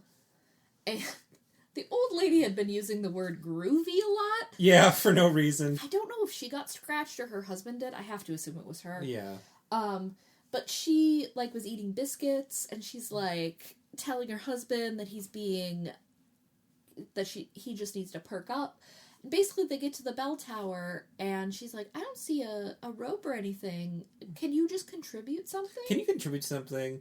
And then this is happening as they're pounding on the basement, and as they get hit by the train, we cut back up to the old couple, and the old lady has cut off the old man's head and is pounding on the bell with it, which is what draws Asia Argento back into the church. Yeah, I believe so. And so that basically kills off all of the other... Well, the kids are still alive. But we don't see all of them die. No, but they see their bodies. For the most part.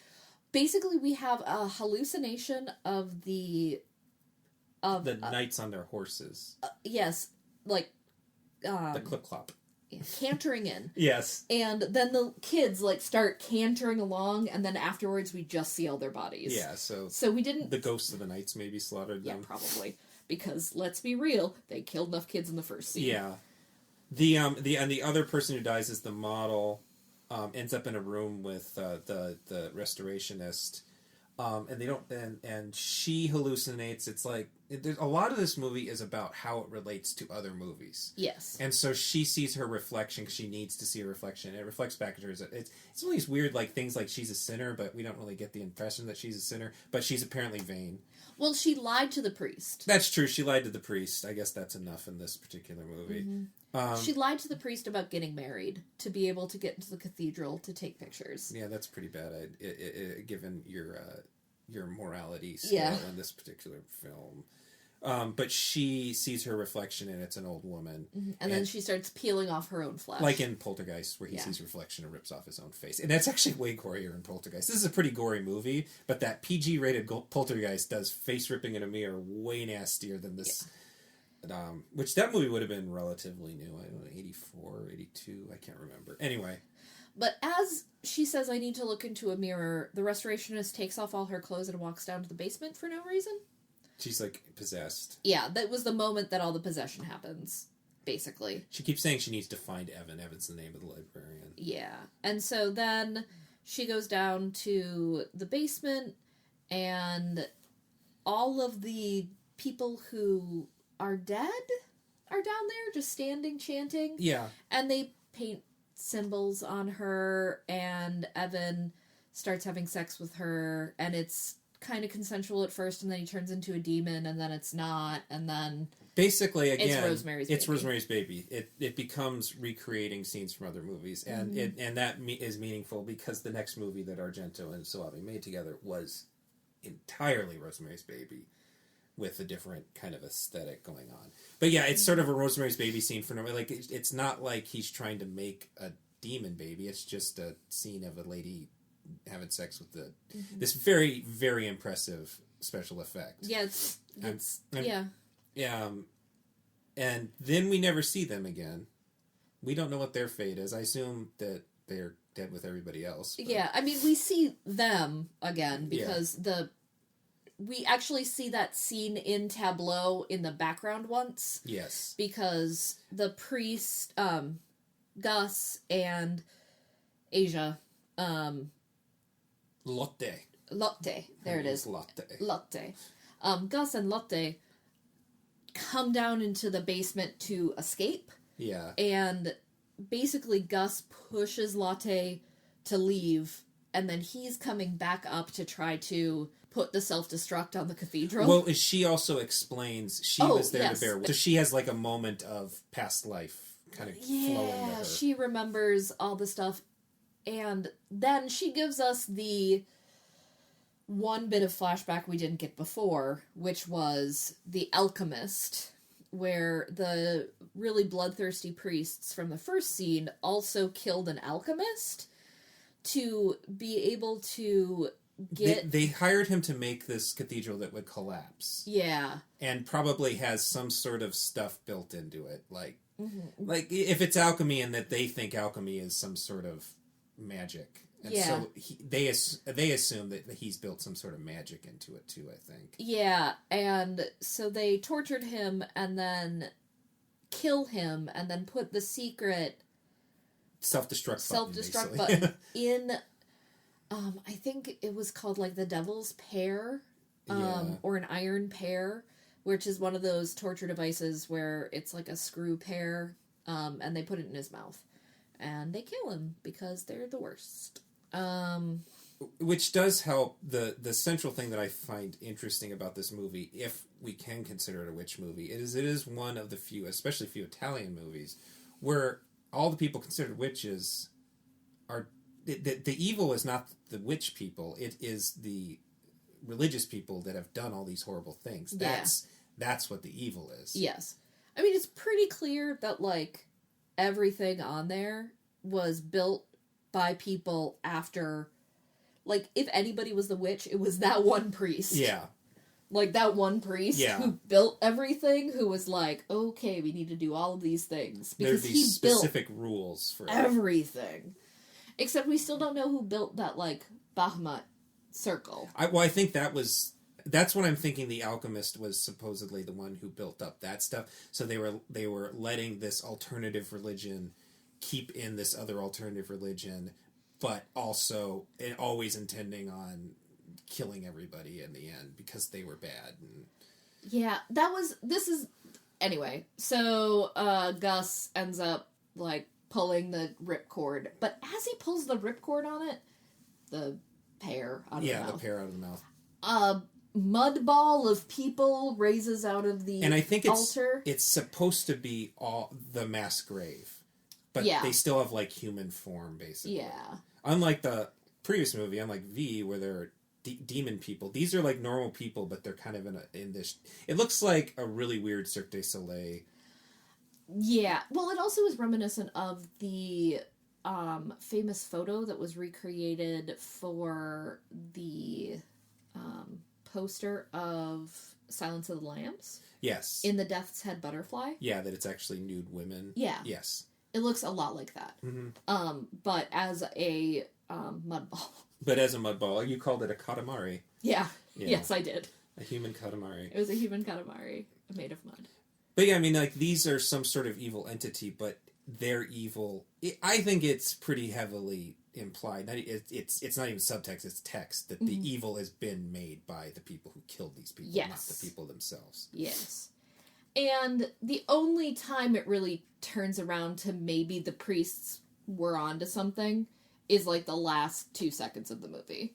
Yeah. Which is Cathedral Falls. Cathedral Falls, then there's a tour group who's like... It's like a year or so later. Yeah. There's been a tragedy. They're talking about the tragedy. Yeah, they're like, oh, tragic collapse of the cathedral. The bell tower is still miraculously intact. Yeah. Which Gabe and I were like... The old lady's still up there?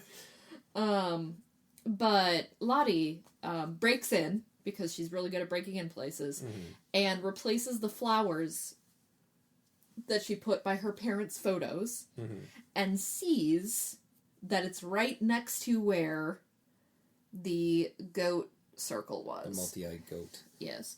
And so she digs it out of some potting soil that somebody gingerly put on top of it. Yeah. Ooh, don't like that. Oh. And so she lifts it up. Well, no, she doesn't lift it up. It, like, breaks out and throws itself into a pond. Or some stray water, whatever. Puddle. And she looks into it, and blue light comes out of it. And it's lighting up her face. And as she looks into it, she gets a little grin. But to me, the blue light is a good thing. I don't know. I think it's similar to the end of The Witch, where this wasn't actually evil. This was an escape. Because she was... Oh, she was a victim of... Oh, she was like a multi-victim. Of this religion, too. Like, she had to live in it. And she didn't get to choose it. Yeah. I mean, I'm not going to argue that she probably got the best end she was going to get. The author is dead. So... Yeah. But I think that at the last moment that was trying to say that maybe they were powerful. Yeah. Which, I mean, that's kind of having your cake and eating it. Yeah, well, and it's also just how you used to end horror movies. Like, no, the evil's not gone.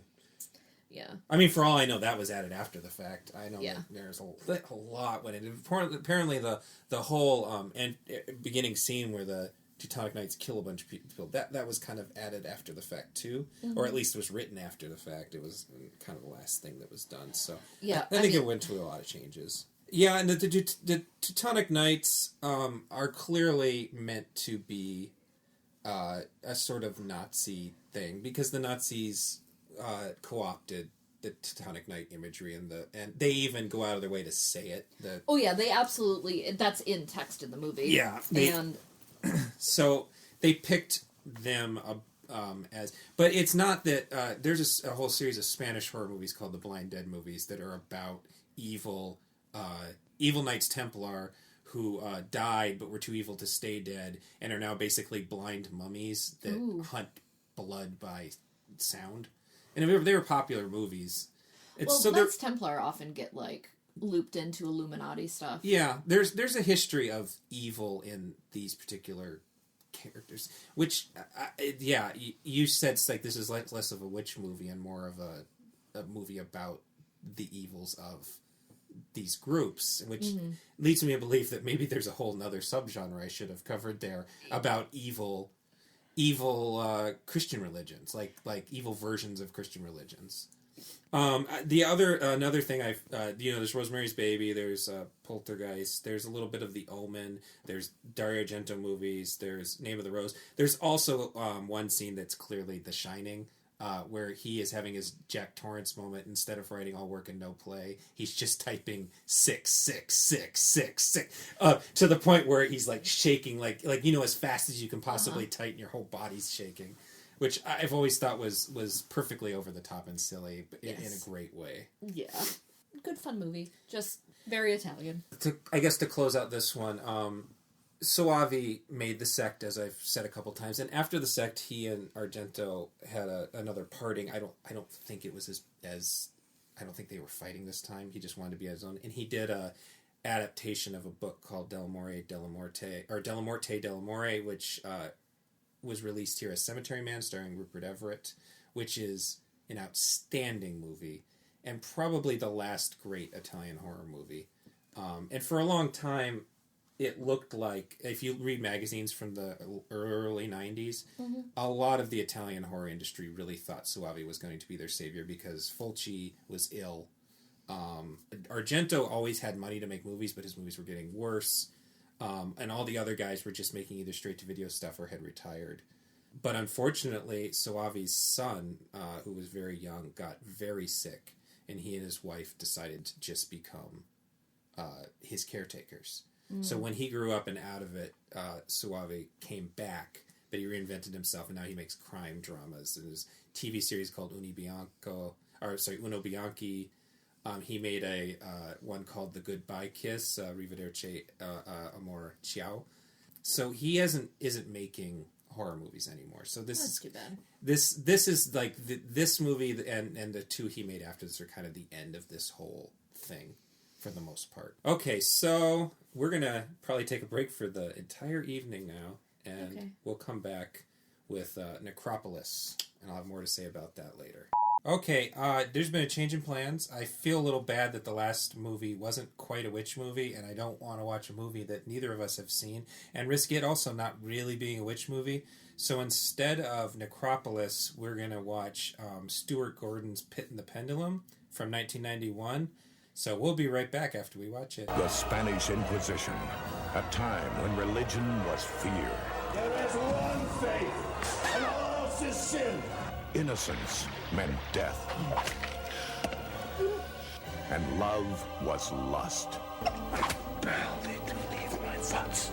The master of this madness was Chief Inquisitor Torquemada. Some souls have turned so far from God that pain is the only way to call them back. She was an angel of light who would tear his world of torture apart. Now, from mankind's darkest age, comes evil's ultimate weapon. Look up, razor sharp. The Pit and the Pendulum. The Pit and the Pendulum. The version copy we watched actually was under the title The Inquisitor, which is a better title because it's a movie about Inquisition, and the Edgar Allan Poe stuff, including The Pit and the Pendulum, is just sort of peppered throughout. Yeah, it's a light dusting of Poe. So there's the climax is from this short story, The Pit and the Pendulum, and it's relatively true to that story. Mm-hmm. Yeah. It also has a little bit of the cast of Amontillado. Right, which is a pretty funny scene. Oh, yeah, hilarious. Ooh, I love watching murder like that. Yeah, and then there's the Sword of Damocles, which is that Poe? That's not Poe, No, is it? that's an older story. That's an older story. And then, at the end, there's a person who's buried alive, which happens in at least... Well, it's specifically somebody buried in an above-ground tomb, stone casket, buried with all their clothes on, who is not actually dead, like in The Fall of the House of Usher. That's right. And that person destroys the house that they're buried in, metaphorically.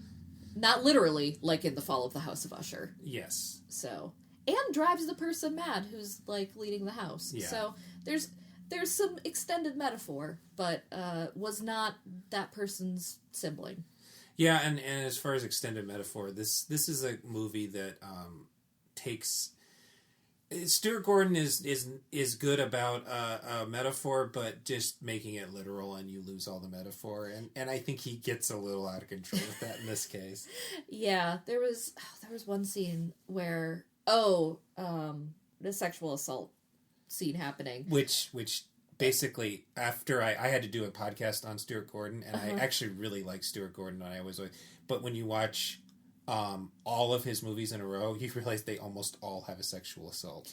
Yeah, and this one was with a man of the cloth and a virtuous woman who was being accused of being a witch, and the man of the cloth could not perform, and then he, in explicit terms, says, "You have cursed me so that I cannot perform sexually," not with a euphemism. Yeah. Just those words. Which, this is a movie that I actually was doing a write-up on this that I'll add to this. This is a movie that I would consider a witch hunter movie, an Inquisition movie, witch torture movie. Mm-hmm. And it comes from a place of metaphor almost immediately because the witch hunts are something that we, in the present, and honestly, in the past, people knew were a bad thing. Yeah. It was embarrassment to a lot of...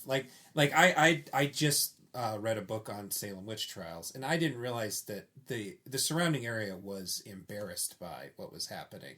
And we tend to think of these things as a period where people were ignorant and doing horrible things, but it was actually a minority of people doing really awful things. And so, well, there's all these tropes within these witch hunter, witch finder, Inquisition movies that I think really do sort of start with Witchfinder General, and the idea that this is government run amok, and these are people they're really doing this because it gives them power, and they're stealing from people, and just if you accuse somebody of being a witch, you can then as a state representative or as a Grand Inquisitor, or there's all sorts of different titles, you get to take what you've done. And there's a sense in these movies, and I don't know about the history of this matching the history, but there's a sense in the movies that the people doing these things know that they're hypocrites, and they know that this isn't real.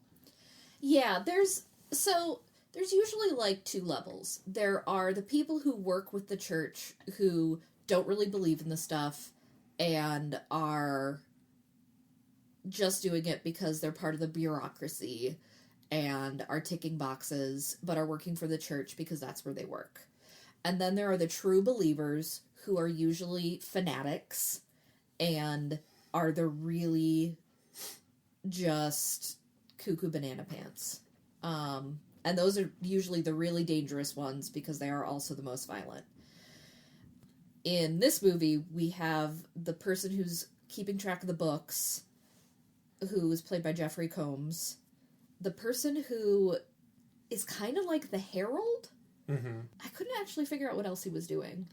The guy who's also are you talking about the one who's really zealous about it, or there's a doctor? Oh, he's the doctor. One who's supposed to keep people from dying, basically. Yeah, you're supposed to be tortured and not die. Yeah, so the doctor, the bookkeeper, and the guy who has the wagon. Yeah, are like the three people who are there working, but aren't like really into the whole like religious side of it. And the two main people who are there to be really into the whole torture for the church thing are the Grand High Inquisitor and the head torturer.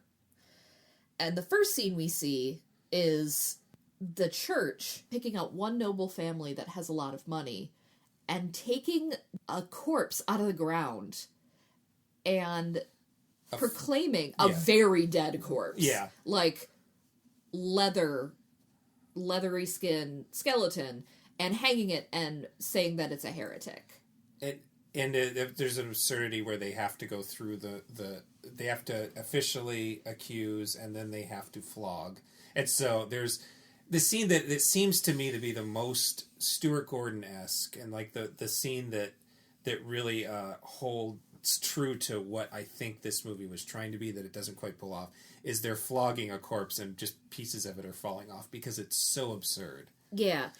And, like, that scene, I think, really kind of sets you up for kind of the tone whiplash. Yes. That we're going to have for the entire movie, because it's absurd and kind of funny, but also horrific and very melodramatic, and each individual actor is coming at it from their own space. Yes. So, all of the nobles are in this vampire-like gray makeup and laughing. Like, in a, like, greedy schadenfreude kind of way. Mm-hmm. The doctor and the bookkeeper are very like, oh, yes, this is absurd, but absolutely what we're doing. Yes, I believe that this subject is dead. Yeah. And kind of keeping it a little light, Jeffrey Combs being a delight, as I have said many times. And then Lance Henriksen is the Grand Inquisitor. He's based on Grand Inquisitor Torquemada was a historical character, which is something that happens in these movies. A lot of them are based on historical characters. There are enough disreputable zealots that you can continue to make movies without overlapping your disreputable zealots, and they can take place in different places. There's a whole British, French countryside version. there was a thing that happened in what is now the Czech Republic that they can base it on. There are the Salem witch trials, which had less torture, but gives you an Americanized version of it. So Lance Henriksen is playing an actual Spanish Grand Inquisitor from the late 1400s named Torquemada. And he is... The thing that's interesting is that he is always the zealot in this version. A lot of these movies tend to reveal that the guy in charge, even he doesn't really believe. Mm-hmm. He's just mostly on a power trip at this point. Yeah. And this one, I feel like he actually does believe... Yeah, he genuinely believes what he's set up. Yeah, though a lot of the people he's willing to throw to the pit, he doesn't necessarily... He is still just torturing them.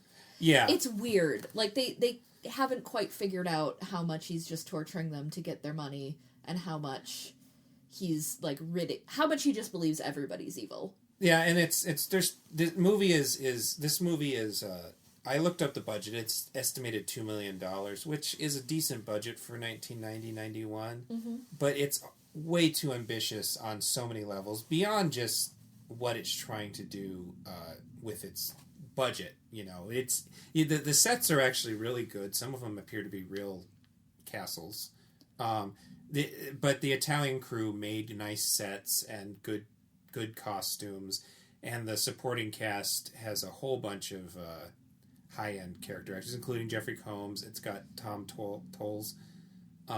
It's got Stephen Lee, who's in a lot of Stuart Gordon movies. He was in Dolls a little bit before this one. It's got Lance Henriksen in the lead, which apparently they were trying to get Peter O'Toole, and that was never going to work out. Yeah, no. And then it's got Oliver Reed in a cameo. And I know Reed was not in a great place in the 90s, and he almost had his resurgence with Gladiator, but he died while making Gladiator, so that didn't work out. Yeah. But they got a good cast, and I'm sure a lot of the money went into the cast. Yeah, I would believe that, given the rest of the movie. But it looks better than the average Full Moon features release from this era, because this is definitely Albert and Charles Band at their most full mooniest. Yeah, I mean, I make some snark, but, like, it's not a bad movie. It looks like a real movie. It looks like a real movie. And, like, they filmed it, you said they filmed it in a real castle. It seems like at least parts of it were. Yes.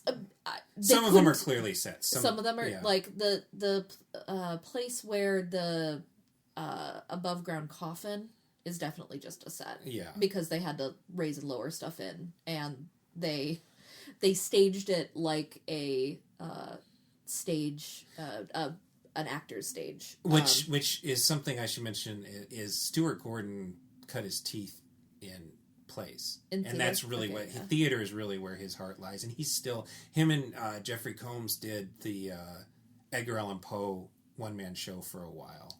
That's kind of their latest. Yeah, that actually makes a lot of sense. They have a lot of theater sensibilities. Yeah. They both also...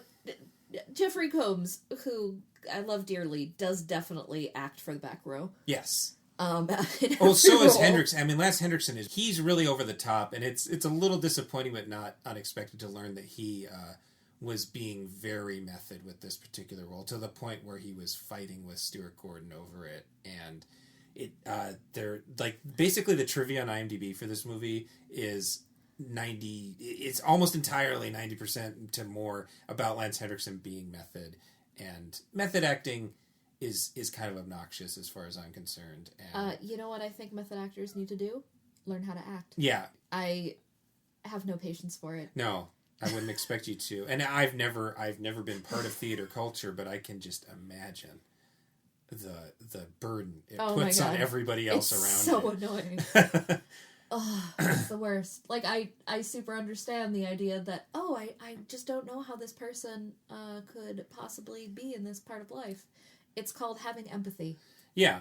And there is something to be said for basing this on the real Torquemada, who in reality didn't have... The whole thrust of the plot is that he has a crisis of faith because he's attracted to this baker's wife. Yeah. Who is this very good woman. Yeah, she's very pretty. Yeah. Like, I'm not gonna lie, very nice looking. Yeah.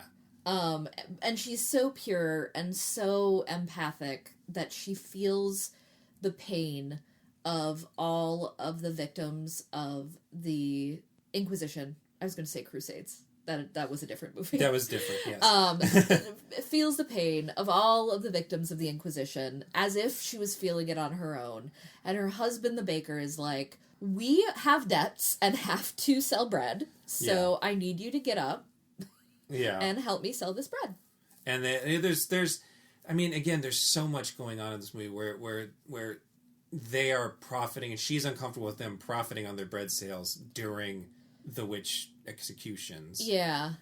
Which is its own kind of metaphor that is never really revisited. The fact that they're stealing money and that opening scene being so perfect where they're flogging a dead body, that's never really revisited. No. So, like, the basic, like, shape of the movie is we get introduced to the church, and then there's a witch burning that the baker and his wife are selling bread at, and then there's a long middle part where torture happens to various people at various times, and then all of the Poe stuff happens, and then the movie ends. Yeah, the thrust of the plot is Torquemada is having a crisis of faith because he's really attracted to this woman. So basically all of the Frollo stuff in Hunchback of Notre Dame. Yeah, it really, and that's what we mentioned, that it feels a lot like, and it came out before the Disney Hunchback, and I don't recall the story of the Hunchback Notre Dame nor the earlier movies quite going as hard into I have a boner and thus this woman must die and is evil. I do think that there was some of that because the Hunchback does, like, try to keep the woman, but I thought that was more with the Hunchback and not the priest. Yeah, and he definitely doesn't sing a ballad about hellfire. And about his own loins and shit like that, and how he needs to be hers alone. Yeah, and you could honestly see. Oops, strike that, reverse it. Well, you could see just Hendrickson voicing Frollo in that. I don't remember who voices that role, but it's not Jeremy Irons. No, it's not Jeremy Irons. That would be funny. He's the lion. Yeah. Torquemada, he's wearing I don't know what you call that bracer that you wear around your center that has blades in it that poke you all the time. There's a name for that kind of. Yeah, I mean, it's corset. It doesn't matter. Just picture a corset on a man with little razors, like nubbins on the inside.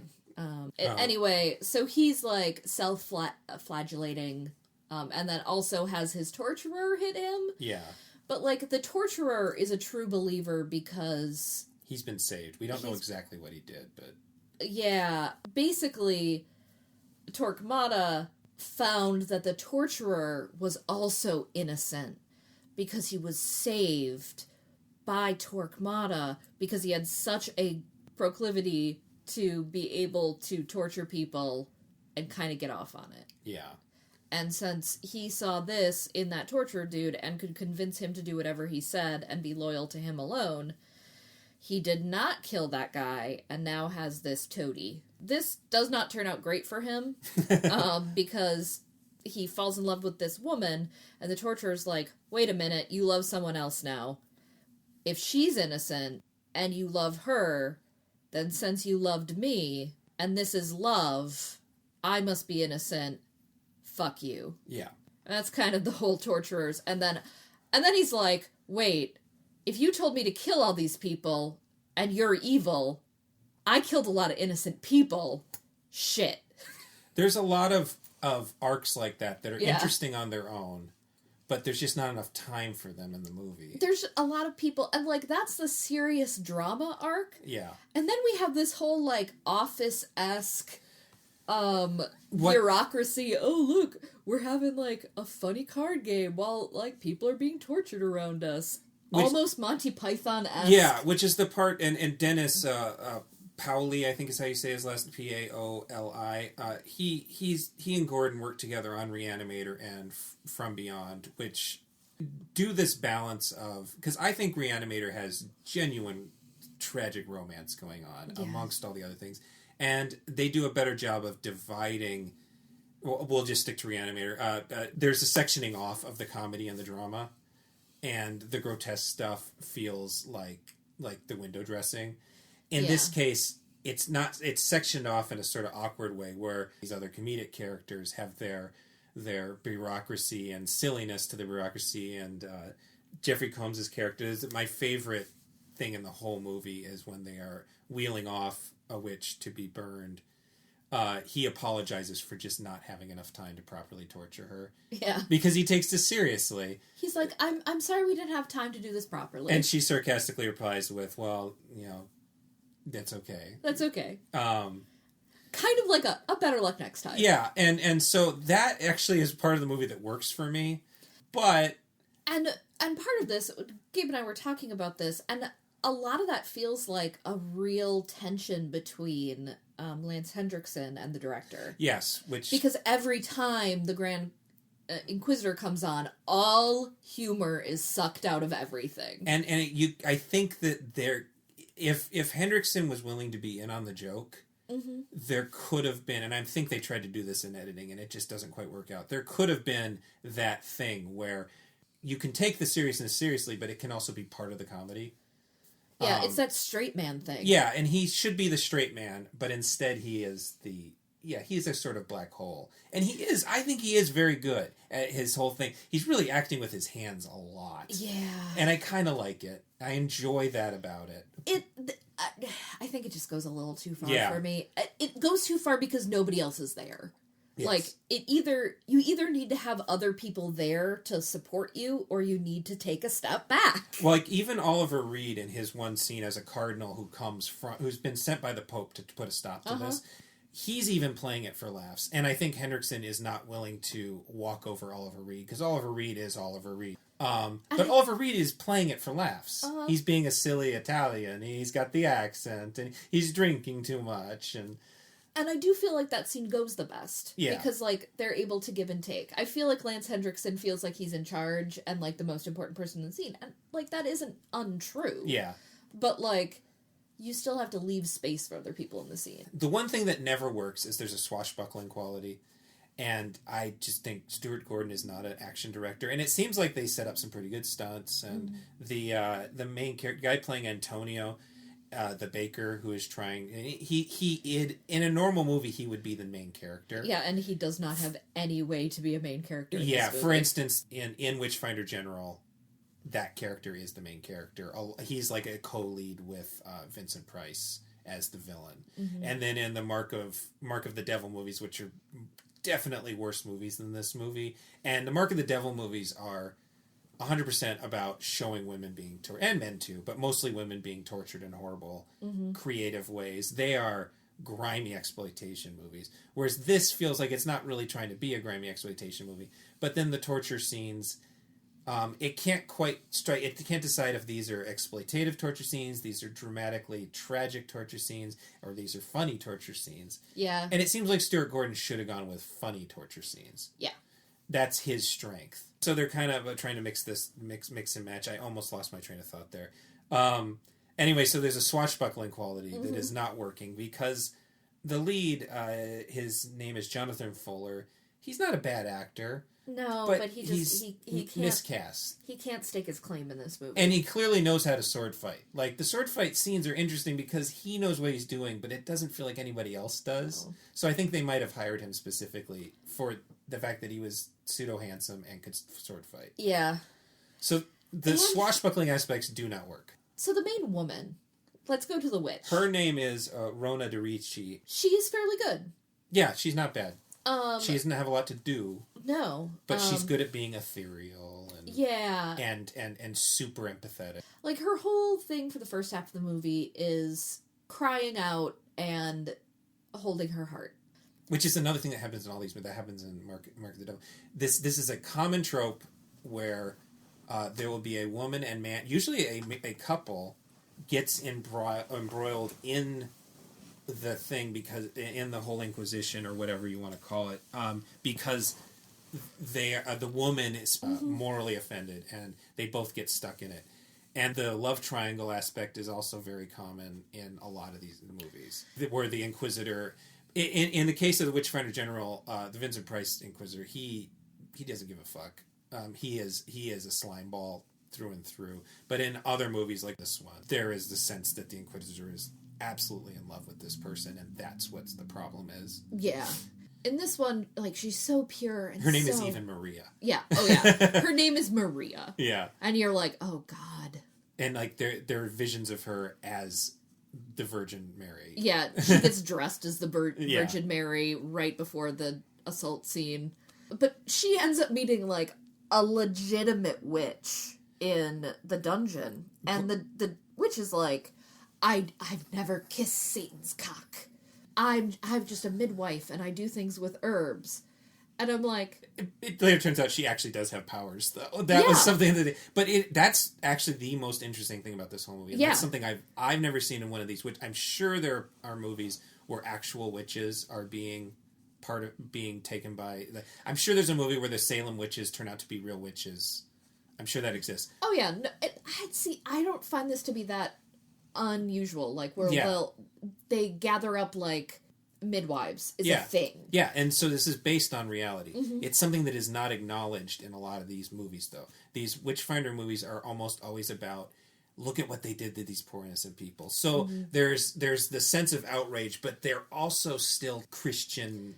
These people weren't real Christians, and they were killing real Christians. Yes. Oh, one thing specifically called out in the opening scene is that they were also persecuting Jews. Yeah, and it happens again where they show two people being tortured, and one of them is doing the Hebrew prayer. Yeah, we did catch that too. It's one of those where it's like, thank you for really calling out the anti-Semitism, because movies don't necessarily. Yeah, that was a part of... Oh, it was absolutely a part of it. That was something that is overlooked often. Yeah, especially because it gets wrapped into being the other a lot. Mm-hmm. And I mean... And so does the pagan stuff, like...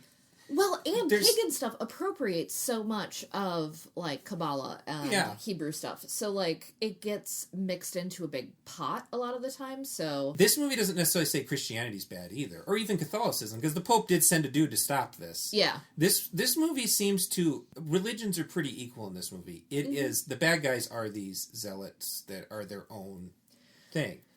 A lot of people are being persecuted, and it is something that you don't see. Usually it is, these people were innocent Christians, how dare they? So it has that going for it. And the witch character who you mentioned in the dungeon is the coolest character in the movie. Oh my god, she's so great. Esmeralda, she's played by Frances Bay, who is a Canadian actress who actually was on a lot of sitcoms. Yeah, I recognized her. She's been in a lot. She's a funny mom or funny old lady in a lot of stuff. She gets to actually have powers. Yeah, she takes Maria to a glade in her mind to take her out of all this torture, and she's like, don't look down. Yeah. Don't look down. Maria looks down. There's also a sense that this is mostly happening to women, which... A lot of these movies are sure to say, well, this wasn't just women, which it wasn't just women. But this movie is so involved in metaphors that it wants to make sure that we understand that this is happening to women. They really made a point of, like, they kill men. Yeah. But they'll burn women. Yeah. So, like, we make a spectacle of killing women. Yeah.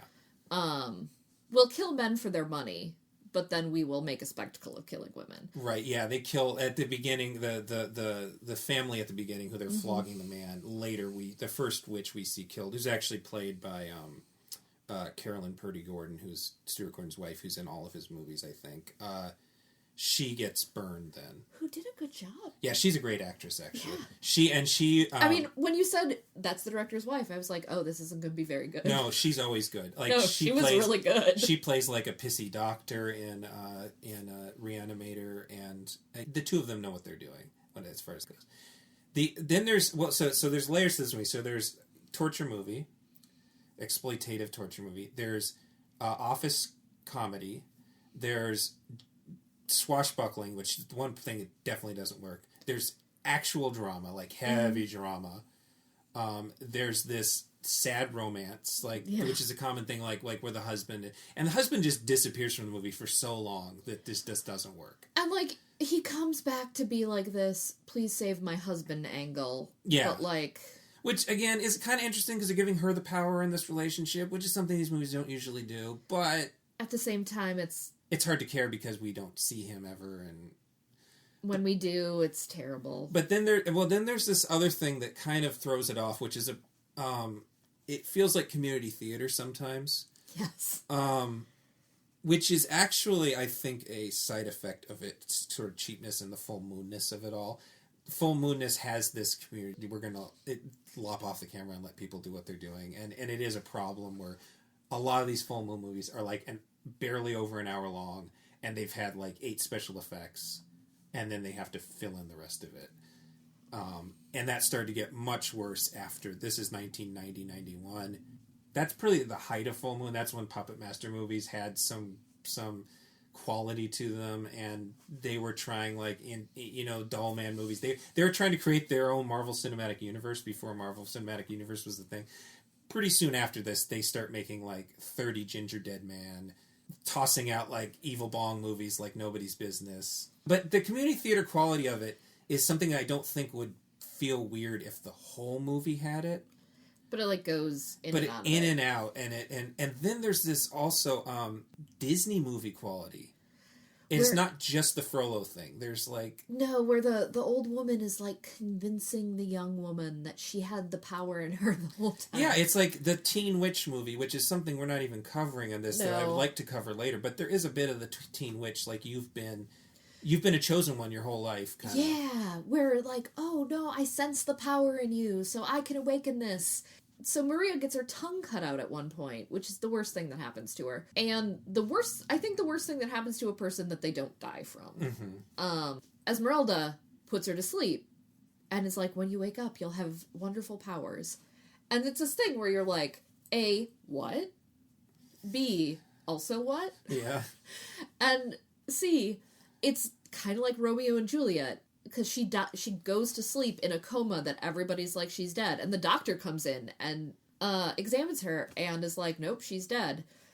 Which also brings up like some of the bureaucracy comedy. Yes. Because they don't know what to do because they have been told that next person who kills a person. The next torturer who actually kills a person is going to be an enemy of the church. The church. And will die. And so they're all trying to figure out who killed her. And again, it's honestly a funny idea to me that like, oh my god, did you do? Oh, I didn't do this. And then they figure out, oh, the Inquisitor did this. Well, we're all off the hook. Oh wait, but then he's an enemy of the church. And now one of us has to tell him that. I like all that stuff. Yeah, no, and that was like, it would have been good if everybody could have gotten on that on the same on the same page. It was very good. And then basically the Grand Inquisitor is like, it was the old lady. And admittedly, she did. Yeah, she did. That's true. That's a good point. I didn't think of that. All he had to do was be like, A, she was alive when I put her down there. Yeah. And B, the old lady did do it. Yeah. However, she's not dead. She's not dead. She's in a witch-induced coma. Mm-hmm. And that is actually the loophole at the end. Because Lance Hendrickson says, she confessed to me, and I absolved her of sin, and she is not a witch. And so the bookkeeper writes down, not a witch. Yeah. Yeah, the Jeffrey Combs is playing a very Jeffrey Combs-esque character who is very serious about everything he does. So he writes it down in the book. And then so later when she arises from the dead... Yeah. And basically, at this point is when all of the Poe stuff, like, goes on each other. The baker gets tied under the pit and the pendulum. This ridiculous device that is not a torture device, it's a murder device. It is. It super is. I'm sure most listeners know what the pit and the pendulum is. It's a giant swaying blade that keeps getting lower and lower. And then that's usually the part that's in most stories. There's also a pit beneath that blade that after he escapes the blade by gushing rat juice onto himself and the rats eat the ropes and he gets out, but then he falls into the pit, which is a tiger pit. Yeah, and it's got a bunch of spikes in it, and it's a murder device. It's not a torture. You can't. I mean, maybe you could scare someone with it, but it's really a device for chopping someone in half and then dumping their bones in a pit with blades. It's not. It's not a torture device. No. It's a murder machine. Yeah. Which is why it's the thing used. It's a torture device the same way as like anything that James Bond gets tied into as a torture device. Do you expect me to talk? No, not even a little. So like, there's only a couple adaptations of the Pit and the Pendulum, but really that scene is, and I wrote it down. There's a Lou Landers movie called The Raven from 1935. There's Dario Argento's Black Cat, which is half of two eyes from 1990. There's a James McTeague made a movie called The Raven that's a faux Poe movie, like with John Cusack. That has it. There's a scene in Saw 5 that has it. The actual story itself is adapted as a French version. How do you say that French name right there? Henri de Fontaine. 1909. And then Alice Guy Blanche from 1913. The Corman movie in 1961 is the one we mostly know. That's the one with Vincent Price. Mm-hmm. And then there's this one. Those are really the two that people know. But again, this device, the pendulum, the pit part is forgotten almost every time. Yeah. The pendulum device is in a whole buttload of movies. Yeah. And the funniest thing is that it feels totally extraneous in this movie. Yeah. It's this unnecessary thing. And so when you see the movie with the title The Inquisitor, which is what it was titled throughout Europe, it makes more sense. It's a movie about an Inquisitor that happens to have a couple Poe things happen. Yeah. Rather than you're like, oh, here's the pit. And there's the pendulum. Yeah, great. It's fun. It's well done. I said that I don't think Stuart Gordon's a good action director. I think this was pretty well done as far as the suspense of it all goes. Oh yeah. The room it's in has, I guess they didn't have time to paint the scary tapestries, so they airbrushed them. I don't think they had airbrushes in 1492, but you never know. You never know. They're older than you think they are. It's true, and cavemen used to stick paint in their mouths and spit it. So, yeah, there might have been some sort of airbrushing device. Mm-hmm. But probably not pneumatic airbrushes the same way we're thinking. And also, they probably still wouldn't have used them. They still probably would have painted a fresco. Yeah. But so she gets... we should say, the scene before this, when they kill the actual witch, whose name is Esmeralda, she gets to the... What Jeffrey Combs is discussing to the crowd what her crimes are. She's shoving... There's, barrels of gunpowder. Yeah, no, we don't know why, but it's because... Why not? Yeah, basically. So she's shoving she's just devouring gunpowder and shoving it in her mouth. And then, so she knows that she is now explosive. Yeah. I don't know if this would actually work. No, probably not. Don't care. But she uses it. And there's this thing that's happening in this movie where she actually does curse. She's cursing everybody. Mm-hmm. And it seems like she genuinely curses Torquemada. Yeah, because he starts he says, if I'm lying, may my tongue go... Yeah, basically, may my tongue be cut out. And he just starts coughing off blood. As soon as he says tongue, his mouth, starts gushing blood. But she, curses the guard in the front row to die by the flames he's putting down. And she curses everybody near her to die by the fires underneath her. And, everybody in the front row dies by her bones. Her bones are impaled. She explodes. Because she's full of gunpowder, and her bones impale a bunch of people. And so there's this sense of, she did genuinely curse people, but she also just used science to murder everybody. But it's a very cool scene, and definitely a scene that you write down on your first draft and try to build the rest of the movie around. For those of you who have read the book Good Omens... you might notice a similar scene from there's a witch who gets burnt in a flashback. When was Good Omens written? I want to say the 90s. Good Omens. Not TV series. There's going to be a TV series. Yep, I know. It was written in 1990. Oh my god, these were overlapping ideas. Yeah. Neither one was inspired by the other. No. No. So anyway, that happens, and then the other stuff we said, the pit and the pendulum, he escapes the pit. I mean, it's weird, because as he's, Torquemada is, yelling at him while the pendulum's going on, and so he's, trying to get the rats to gnaw it, but, Torquemada's looking at this whole thing happening. Yeah. So the torturer comes up and, has to fight with Torquemada. Because he's had his crisis of fate. Yeah, and so that gives the baker enough time to convince the rats to do the thing and escape. Oh, because Maria was innocent, instead of throwing her in the mass open grave that everybody expected her to be put in, they instead buried her as a virgin, Virgin Mary. in the above-ground tomb that they had taken the heretic out of at the beginning of the movie. Yes. I guess it belongs to Torquemada now, that whole tomb, maybe? The whole castle, I think. And so, basically, the baker gets to his wife, who was trying to fight her way out of a heavy stone casket, and he pushes away the top and is like, oh my god, she was alive, ah. And then Torquemada comes in and is like, you can't have her. You should turn down that volume. Yes, I should. I thought I did. The baker's like, she's my wife. Torquemada's like, then you can join her in death.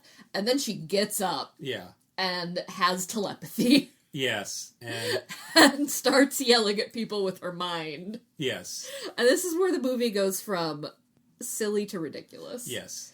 And so then she's like walking around and pointing at people and speaking to them with her mind and calls forth the curses of the other witch. And they deal with Torquemada. They basically chase him to the torture room where there's fire. He sees the Esmeralda, but then he ends up crawling onto his own pit. Oh yeah, there it is. And with like his dying breath, the torturer opens the pit and he falls in. Yeah, there it is. Oh, and then they go to the front door, and because the other people are like, well, we can't let you go because you're still a witch. Yeah. And then the bookkeeper comes down and is like, well, actually. Yeah, according to my books. According to my books, the Grand Inquisitor said that she was not a witch, and because she's not a witch, the only reason we kept her husband around was she was a witch, and they are all free to go. And they give But they don't let anybody else go. No, she opens the cages. Oh, she does? Though it's not clear those people get out. Yeah, no, like, they just opened the door. But she did open all the cages on her way out, so I don't know if those people... Yeah, who knows? Maybe, but I don't think they're gonna live very long without I don't think the bookkeeper and the doctor are going to live very long without the Inquisitor's great charisma. Yeah. Or the torturer, because I think the entire goddamn town is gonna murder them. Yeah, especially if, like, Virgin Mary is wandering around talking to them with her mind. Yeah, and probably healing people. Yeah. There could be a pretty good sequel where, like, the Pope sends someone to see what the hell happened out there, and, like, this guy is like, well, this is blasphemous, but also seems pretty good. Like, everybody's happy. So, it's one of those things that, you can't be a saint until you're dead. Yeah. And you have to have done 2 verifiable miracles in your life. However, if they catch you doing them when you're alive, it's probably bad. You're probably a sorcerer of some kind. I do find it very interesting that witch movies do, like, they're separated into a lot of various categories, but I think very broadly you can separate them into where the witch is the villain and where the witch is the victim. Yep. And I think everything we've watched is where the witch has been the victim. Pretty much. And that wasn't by design. Yeah. And I was thinking, like, Hereditary is really a good example of where the witch is the villain and the victim. I really liked that movie. Yeah, no, it's a good movie. But yes, the idea of dividing them into categories, and again, we were talking at the beginning of the podcast about the idea of witch movies becoming a little more interesting recently between the Hereditary and The Witch and other movies where there is a idea that witchcraft is not inherently evil, but maybe this person is evil, that kind of thing. Yeah. Well, I also think it has something to do with you can look over a period of time with horror movies about what horror movies are processing. And whether horror movies are going up against an institution or an individual. And if horror movies are going up against an individual unknown, that's because of society. Usually, society in general is a little more stable. Yeah. Because if people are stable, then you're going up against a single person who could destabilize it. And that's when a witch or a monster is going to be the most scary. When everything's kind of messed up, then society in general is very scary. And that's when an institution is going to be really scary. And so that's when witches are persecuted. And so that's why something like Witchfinder General becomes such an important movie, because it's made in the late 60s when a lot of society is kind of out of control and nobody's sure what's happening. And that's why these movies... Well, this movie would have come out in the 90s when, in general, people felt pretty secure, I think. Mm-hmm. So...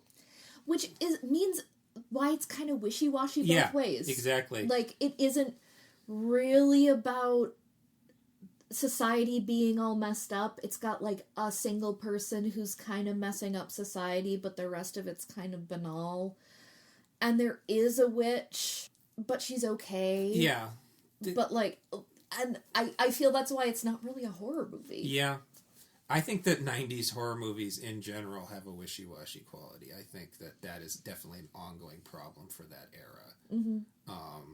Which is why some of the best ones were stuff like Scream, that were being very pointed about the process of horror movies and metatext and all that stuff. Because if there's not, like you said, if there's not something to rail against, just, I guess...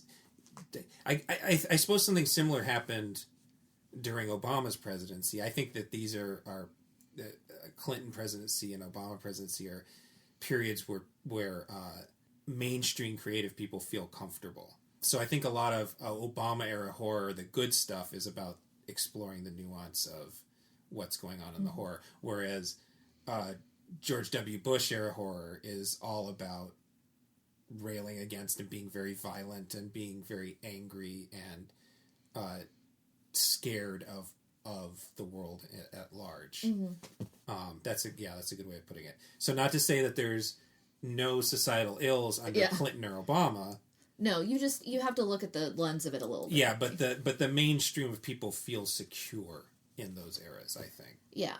And I mean, you take it out of the mainstream movies, you go to other things. Mm-hmm. Like, you go to any, like, art house level indie movie kind of stuff, you'll see other stuff, but you're talking about mainstream. Well, and that was one of the good things that came out of the Obama era, is that that kind of indie thing became a little more mainstream. I think if that hadn't happened, it would have been a pretty boring era for horror movies. Yeah. But I think that in that way, fans of horror movies got kind of lucky. Mm-hmm. That might have to do with the internet, though. That might just have to do with availability and streaming versus theater. I think that's going to be one thing. Yeah. That, like, streaming is going to... streaming going forward is going to change a lot of how that demographic really is. And you can share a cool movie you saw more easily. You might end up seeing a bad movie that you don't tell anybody about, but if you see some low-budget, medium-budget movie that you liked, you're going to tell everybody, and they're going to have the same streaming access that you have. It'll be easy to see. They don't have to go to the store to rent it. Though, admittedly, that also, like, cuts down on funding for various things. Yeah, because, of course. Yeah, there's the pluses and minuses. One potential witch movie that I'm very excited that's coming out is Summer's Isle. Is that the one by the Hereditary guy? Yeah, that was a good trailer. I saw that in front of us. Yeah. I hadn't even heard about it. Oh, I'm so excited. It does look a lot like Wicker Man. Yeah, he was telling in an interview he was trying to tell people it was definitely not a horror movie, which doesn't mean anything as far as I'm concerned. But yes, that does that. I mean, he said Hereditary wasn't a horror movie. That's true. What was the one that was on Netflix that was about the cult? It wasn't The Village. All right, we're going to have to work backwards. We're going to have to look up Legion TV series. We're going to have to click on Dan Stevens and The Apostle. It was called The Apostle. The Apostle, very good. I enjoyed it. Not a witch movie. Not a witch movie, but a nature cult movie. Yeah. Which is related folk to... horror, what we were calling it earlier? Folk horror. It's a folk horror movie. It fits in the realms of The Wicker Man. It actually sort of plays with the fact that I think people who've seen The Wicker Man think it's going to be even more like The Wicker Man. It ends up not being like The Wicker Man. And I think in some ways it is a witch movie. It's a coven movie. Yes. It isn't what you would think of as like a solitary witchcraft movie, but it has more of the ritualistic coven movie, where there is a society who has found a natural god and has a ritualistic set of things they are doing in order to bring about a harvest. And that is a very general description of what's going on. And so they do these things over and over a period of time, and they are trying to continue a path of tradition. And it is contrasted against Christianity and the loss of that Christianity for one person. And I think the thing that makes it interesting is that there are stories about gods and devils and stuff running a society, but the idea that this society is technically exploiting this god and that she is a prisoner, basically. Yeah. That's something that I thought this movie did that I hadn't seen in a movie before, at least. Yeah, I'm not sure. I'm not sure I've seen it in a movie. I think I've read about it in some short stories. I'm trying to think. Is there any sort of Lovecraftian thing where the old gods are being exploited by people, or they're pretty powerful in all the Lovecraft stuff, correct? Yeah, but sometimes they are unaware. Like, exploitation doesn't necessarily mean the same thing in the mythos, because they just don't care. But like the idea, djinns in general, it's a very djinn-esque way of dealing with a nature god. Like the idea of capturing, it's very much like the whole summoning a demon. Mm-hmm. Like, you summon a demon, you put it under control, and then you do a thing and keep it going. There was also a very good similar movie based on Netflix recently that was based on a tropical island that had a stable time loop in it. The Triangle? No, maybe? No, that one's on a boat. Triangle's on a boat. Yeah, no, this one is in tunnels underneath a tropical island, and they're building a resort, and there's this faceless god that the people are sacrificing to, and a developer comes onto the island, and they trespass into this bomb shelter, and they find out that the last time anybody was in there was like in World War II. Gehenna, where death lives. Yes. It's called Gehenna when death lives. Yes. It is from the U.S. Yeah. Okay. Gehenna being the name for hell? Yeah, I know nothing about this movie. It's very good. Doug Jones plays creepy old man. Lance Henriksen's in it. There we go. Full circle. Oh, yeah. He is. He's in it right at the... he is in it in a very small part. Anyway, Gehenna, where death lives. Okay. It's a Kickstarter project. I would not have guessed that. It's actually pretty good. Okay. It is... I thought it was going to be a found footage movie, and you know me and found footage movies. If there's anybody who's listening who have a special found footage movie that they... would like to recommend? Yes. Betsy would love a recommendation. Yes. She's almost all of them, though. I wouldn't say almost all of them. There are so many out there, but I've seen a lot of them. But I'm always looking for a good recommendation. So yeah, I don't know what the next episode with Betsy will be. It might be another witch movie thing. It might be that. Betsy's also an H.P. Lovecraft expert as far as I'm concerned. Yeah, I do a lot of talking about the Lovecraft. We actually talked about it in my other podcast. Yes, tell us a little bit about that as we're wrapping up. Okay, so I do a podcast. It is about the very narrow cast of singular season of Scooby-Doo Mystery Incorporated. I do it with my friend Blake. Blake has seen the entire thing, and I have not. But this particular Scooby-Doo has a lot of cultural references in it. One of the most recent episodes was both a parody of The Prophecy and a weird movie called Prophecy where there was a werebear. And so that's kind of the tone of the references that are in it. So they'll have like slasher movies, they'll have Quetzalcoatl, they'll have Lovecraftian monsters. We are approximately 13 episodes from the end, so we are halfway through the second season. We, I think, are on episode 40 right now. We do both summarize where we've been from and do tell you what the episode's about, so you can jump in at any time. It is called Your Favorite Monsters, and you can find us at yourfavoritemonsters.com. Hi there, this is Gabe from the future again. I messed up my outro and then I lost the audio file. So this is me re-recording it.